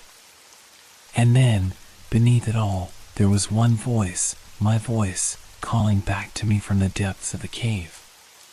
Please, come to us. It was my own voice, but it was hollow, empty, the words not my own. It sounded like a plea, a command, a warning, all wrapped in one. I clenched my fists, my nails biting into my palms. The temptation to give in was overwhelming. I was so tired. So tired. Tired of fighting, tired of running, tired of the fear that gnawed at my insides every moment I stayed here. But I couldn't. I wouldn't. I had to find a way out. I took a deep breath, trying to steady myself, trying to silence the voices in my head, the doubts, the fear. I focused, and in that moment, something shifted. The echo of my own voice was there, but so was something else. A sliver of light, a memory, perhaps. Something outside this nightmare. It was there. I had a fleeting glimpse of it, a faint trail leading me away from the endless darkness. It was so subtle, so brief, but I knew that the escape was still possible. I wasn't lost yet. The cave was alive, but it wasn't invincible. I could feel it now. The very heartbeat of the cave had begun to falter. The voices that had surrounded me, their constant murmurs and taunts, seemed to fade, as if the cave itself was weakening, uncertain of its grip on me. This was my chance. I forced my legs to move, my body trembling from exhaustion, my mind still reeling with the pull of the cave.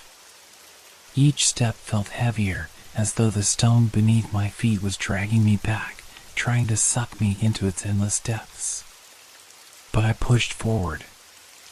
I had to make it out. I had to break free from the cave's grasp, no matter the cost. With every step, the voices grew more frantic. The echoes of my own name, twisted, warped, followed me, begging me to stay, to join them. But I ignored them. I didn't have the luxury of listening anymore. The path ahead was unclear, but I didn't care. I could feel the walls closing in on me, but I couldn't stop now. I wouldn't. And then I saw it. A sliver of light. It wasn't much, but it was enough. The exit. And just beyond it, the world beyond the cave. The escape. I ran, my legs burning, my chest tight with the effort, and as I reached the opening, I heard one last, chilling whisper behind me. You can never escape. But I didn't look back. I stepped into the light. And for the first time in what felt like forever, I breathed. I bolted forward, my breath ragged, each step heavier than the last. The narrow passage ahead of me seemed to stretch on endlessly, the walls on either side pressing in as if the cave itself was determined to stop me. The soft whispers that had been a constant presence now rose to a crescendo, a chorus of voices that seemed to mock my every move. They were close, too close. Stay with us, they hissed, the words reverberating off the jagged walls, creating a distorted, multi-layered echo. You can never leave. I ignored them. I had to leave. The light ahead, the only thing resembling freedom, was my salvation, and nothing, not even the voices of the lost souls, was going to pull me back into that abyss. But the cave had other plans. The path seemed to shift beneath my feet. The ground buckled, tilting at angles. The walls, once firm and immovable, groaned as if alive, twisting and narrowing, creating new paths and blocking the way forward. The air was thick with dust, stifling, and I could barely breathe as the temperature plummeted. It was as if the cave was actively fighting me, closing off every escape route I tried to take. I stumbled, my hands reaching out for the walls to steady myself, but they felt wrong. The smooth, cold stone beneath my fingers shifted, becoming spongy and damp, almost alive, as if the cave itself was breathing, drawing me back into its depths. The echoes were growing louder, more urgent. I could hear their voices now, louder and clearer than ever, no longer whispers, but full-fledged cries of despair. Come back, the voice that had once been mine now wailed. You belong here. We all belong here. I shook my head, trying to block out the sound. The air was thick with a sense of crushing inevitability. The cave's presence was suffocating, pressing in from every direction. It was like a living organism, its dark pulse pounding in my ears, urging me to surrender. But I couldn't. I wouldn't. I forced myself to take another step, my heart pounding in my chest. The light, so faint, so far away, was still there.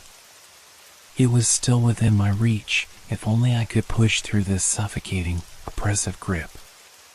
Suddenly, the air shifted, and the ground beneath me seemed to vanish. I was falling, plummeting into a dark void. Panic surged through me as I twisted in the air, desperately trying to find something, anything, to grab onto. My fingers brushed against the walls, but they were slick and insubstantial, like trying to hold onto smoke. The darkness enveloped me. The voices were everywhere now, echoing around me, pressing into my skull. I could feel their cold hands, pulling at my limbs, dragging me deeper into the cave. My thoughts became tangled, my mind fracturing as the line between reality and nightmare blurred. I gasped for air, my chest tightening as I struggled against the suffocating force of the cave. But then, I saw it, a flicker of light, far off, barely visible in the dark. I can still make it. I can still escape.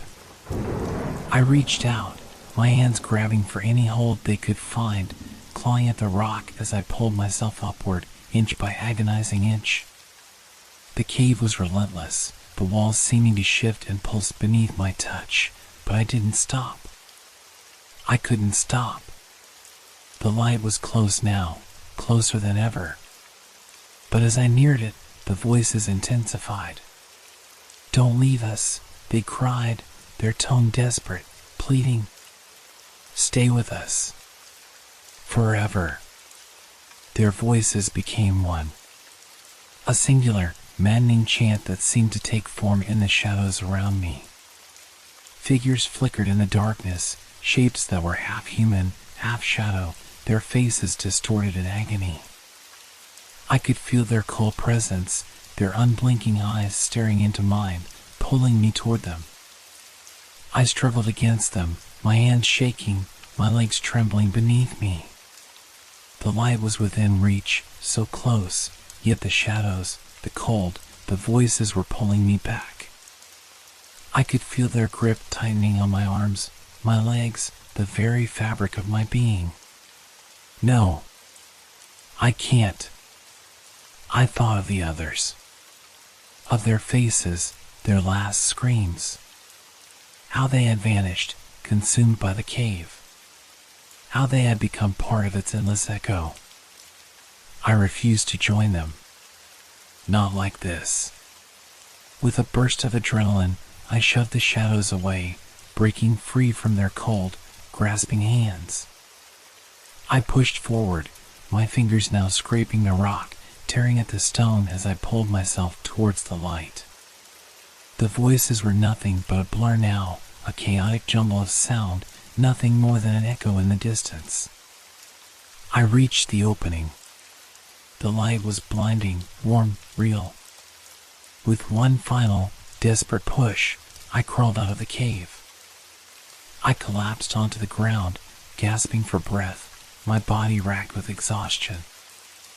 I lay there for a long moment, unable to move, my mind reeling.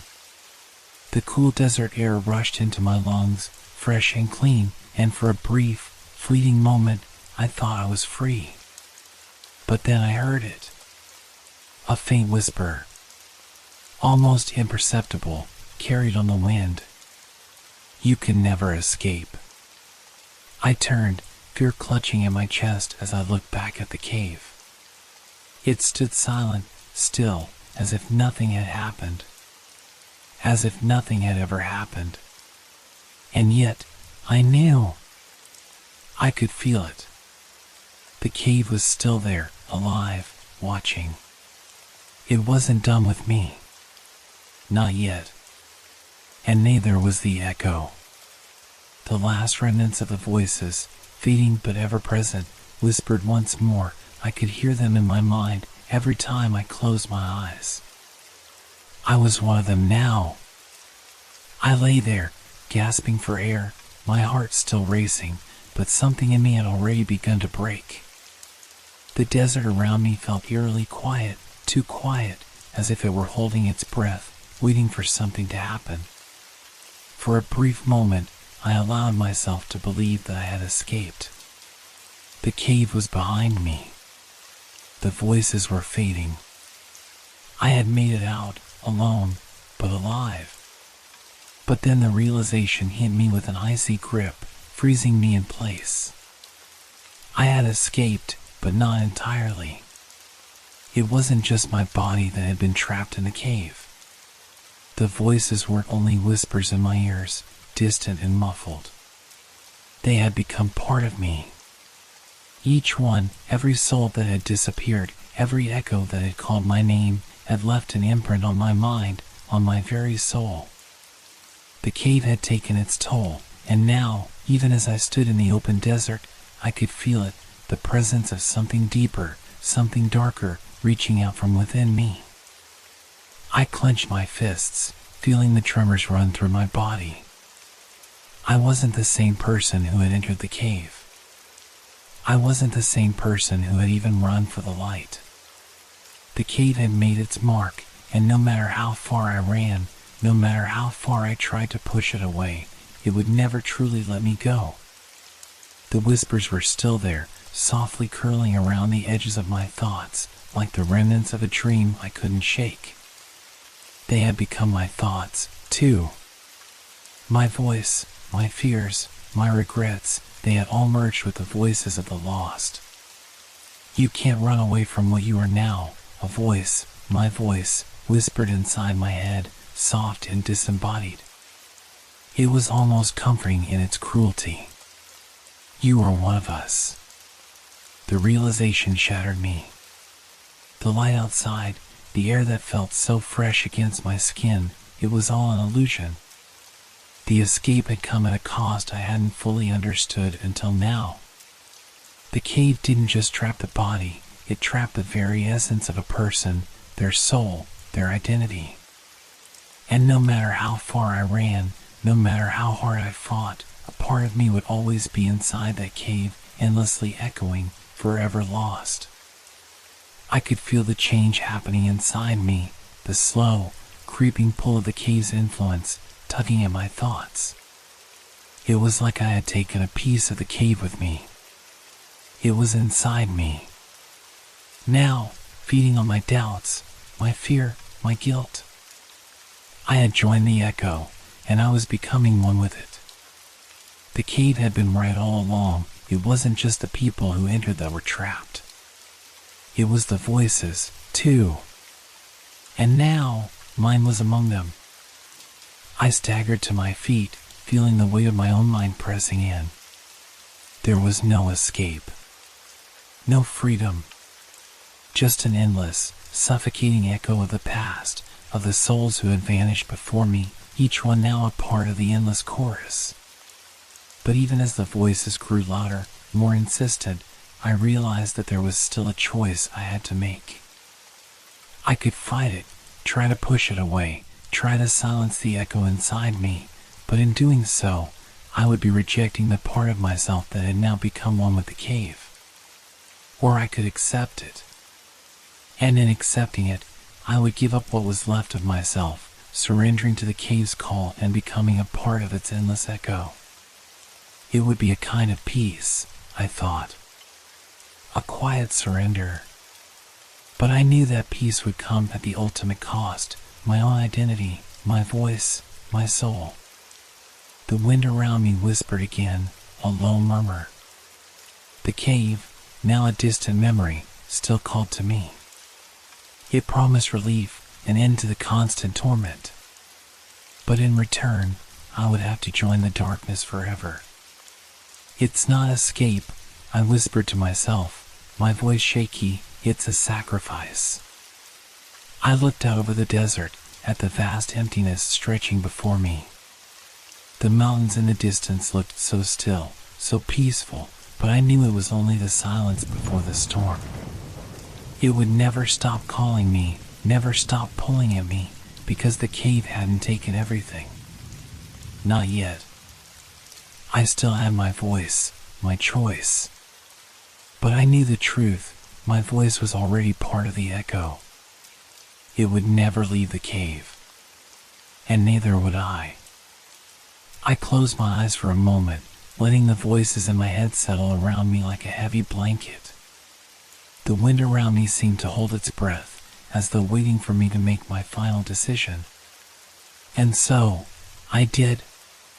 The cave would have me. It had already taken me, piece by piece. And now, with that final realization, I could hear it, my voice joining the others, lost in the endless echo. A small part of me, the last shred of my humanity, screamed in protest. But it was already too late. I had made my choice. And the final echo would be mine. I staggered through the endless corridors of the cave, my breath shallow and ragged, my body aching from the miles of twisted passages. The air was thick, heavy with the oppressive weight of unseen eyes, and the walls seemed to pulse around me as though alive, as though the cave itself could feel my desperation. I had nearly convinced myself that I was escaping. I had thought I was free. The echoes were fading, the whispers growing more distant, more muffled, until they were nothing but a faint memory. The faintest glimmer of hope bloomed within me as I stumbled toward a distant sliver of light, an opening, an exit, my escape. I reached the entrance, feeling the cold rush of air against my face. The sunlight filtered through the cracks, painting the world outside in shades of gold. It was like stepping into a dream, so different from the suffocating darkness that had surrounded me for what felt like an eternity. I made it. I could feel the warmth of the desert sun creeping up my arms as I stepped toward freedom, the weight of the cave's grasp loosening with every step. It was a feeling of relief so intense it was almost unbearable. My body shook with the intensity of it.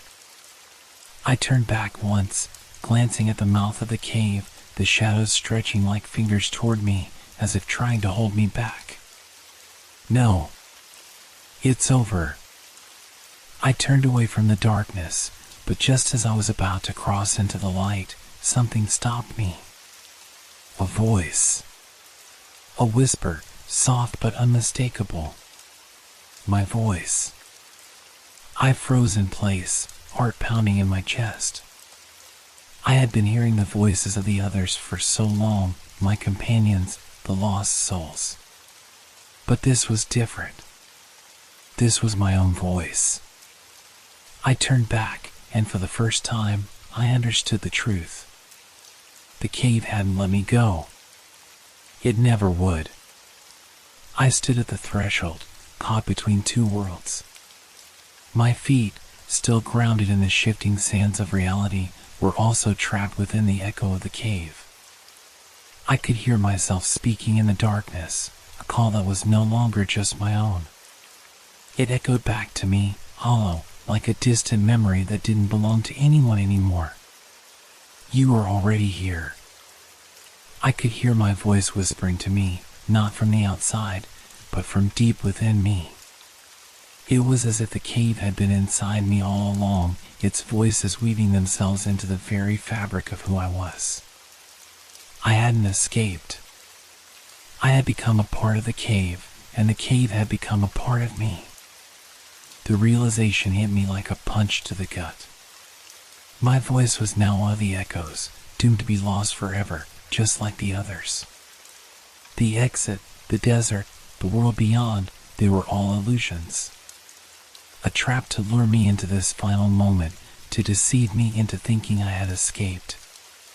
As the cold darkness closed in around me, I could hear it, my voice, faint but growing louder, blending with the others in the vast, endless void of the cave. The whispers that had once been distant, echoing from the shadows, were now my whispers. And in that moment, I knew the truth that no one had ever warned me about. There was no escape from the cave. Not for anyone. Not for me. My footsteps faltered as I realized the horror of it. I had never been outside the cave. The desert, the sky, the sunlight, those were all part of the illusion. The cave had never let me go. I had been part of it from the very beginning, and now I would join the voices forever. The final echo would be mine. The darkness around me seemed to swallow me whole. I couldn't even tell if I was still standing, or if I was already a part of the cave's endless, suffocating echo. The last thing I heard was the faintest whisper of my name, carried on the wind, but there was no escape. And then, there was nothing. Just the eternal, unending echo. The silence pressed in, thick and suffocating, like the cave itself was holding its breath, waiting for something.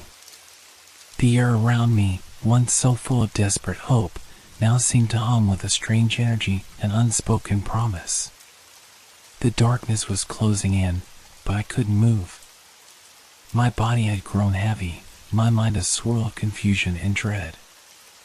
I was no longer sure where I stood, whether I was in the desert, beneath the sun, or still lost somewhere within the cave's depths. The memories of the outside world, the warmth of the light, the soft desert winds, were slipping away, fading as though they had never been real in the first place. The only thing that felt real now was the sound of my own voice echoing endlessly in the oppressive dark. It was so faint at first. A whisper, barely audible, as if it came from far, far away. Then it grew stronger. Closer. It was my voice. But it wasn't mine anymore. The realization sliced through my chest like a knife. I wasn't hearing it from the outside. I wasn't hearing it from the world beyond.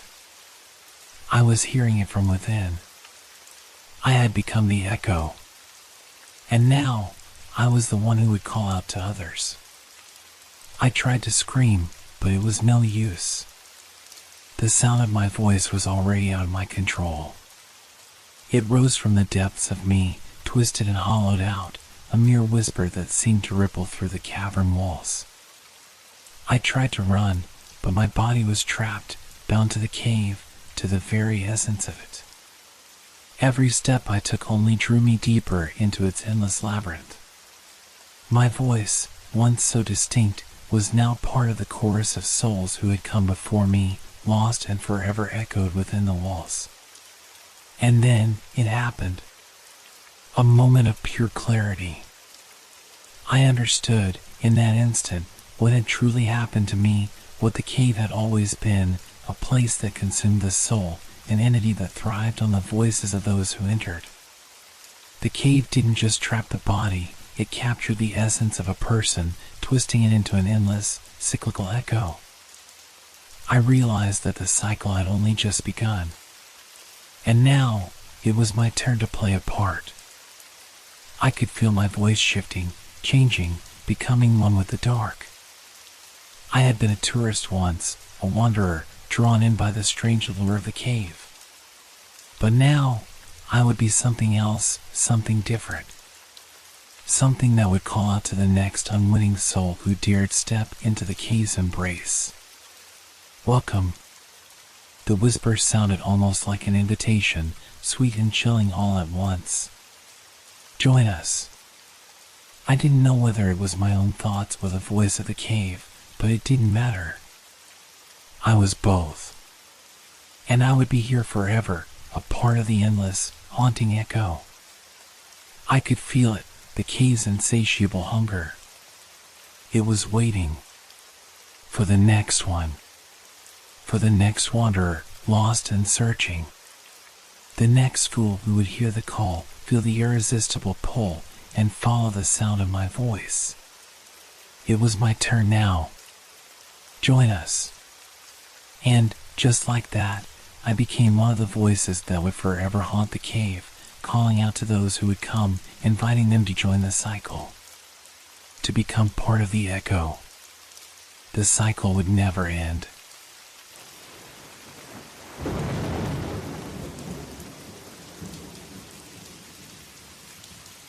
Thank you for making our stories part of your relaxation time. We hope they brought you a sense of peace and transported you to a world of fantasy and mystery. If you enjoyed the stories, feel free to leave us a review. Your feedback inspires us and helps us make the content even better.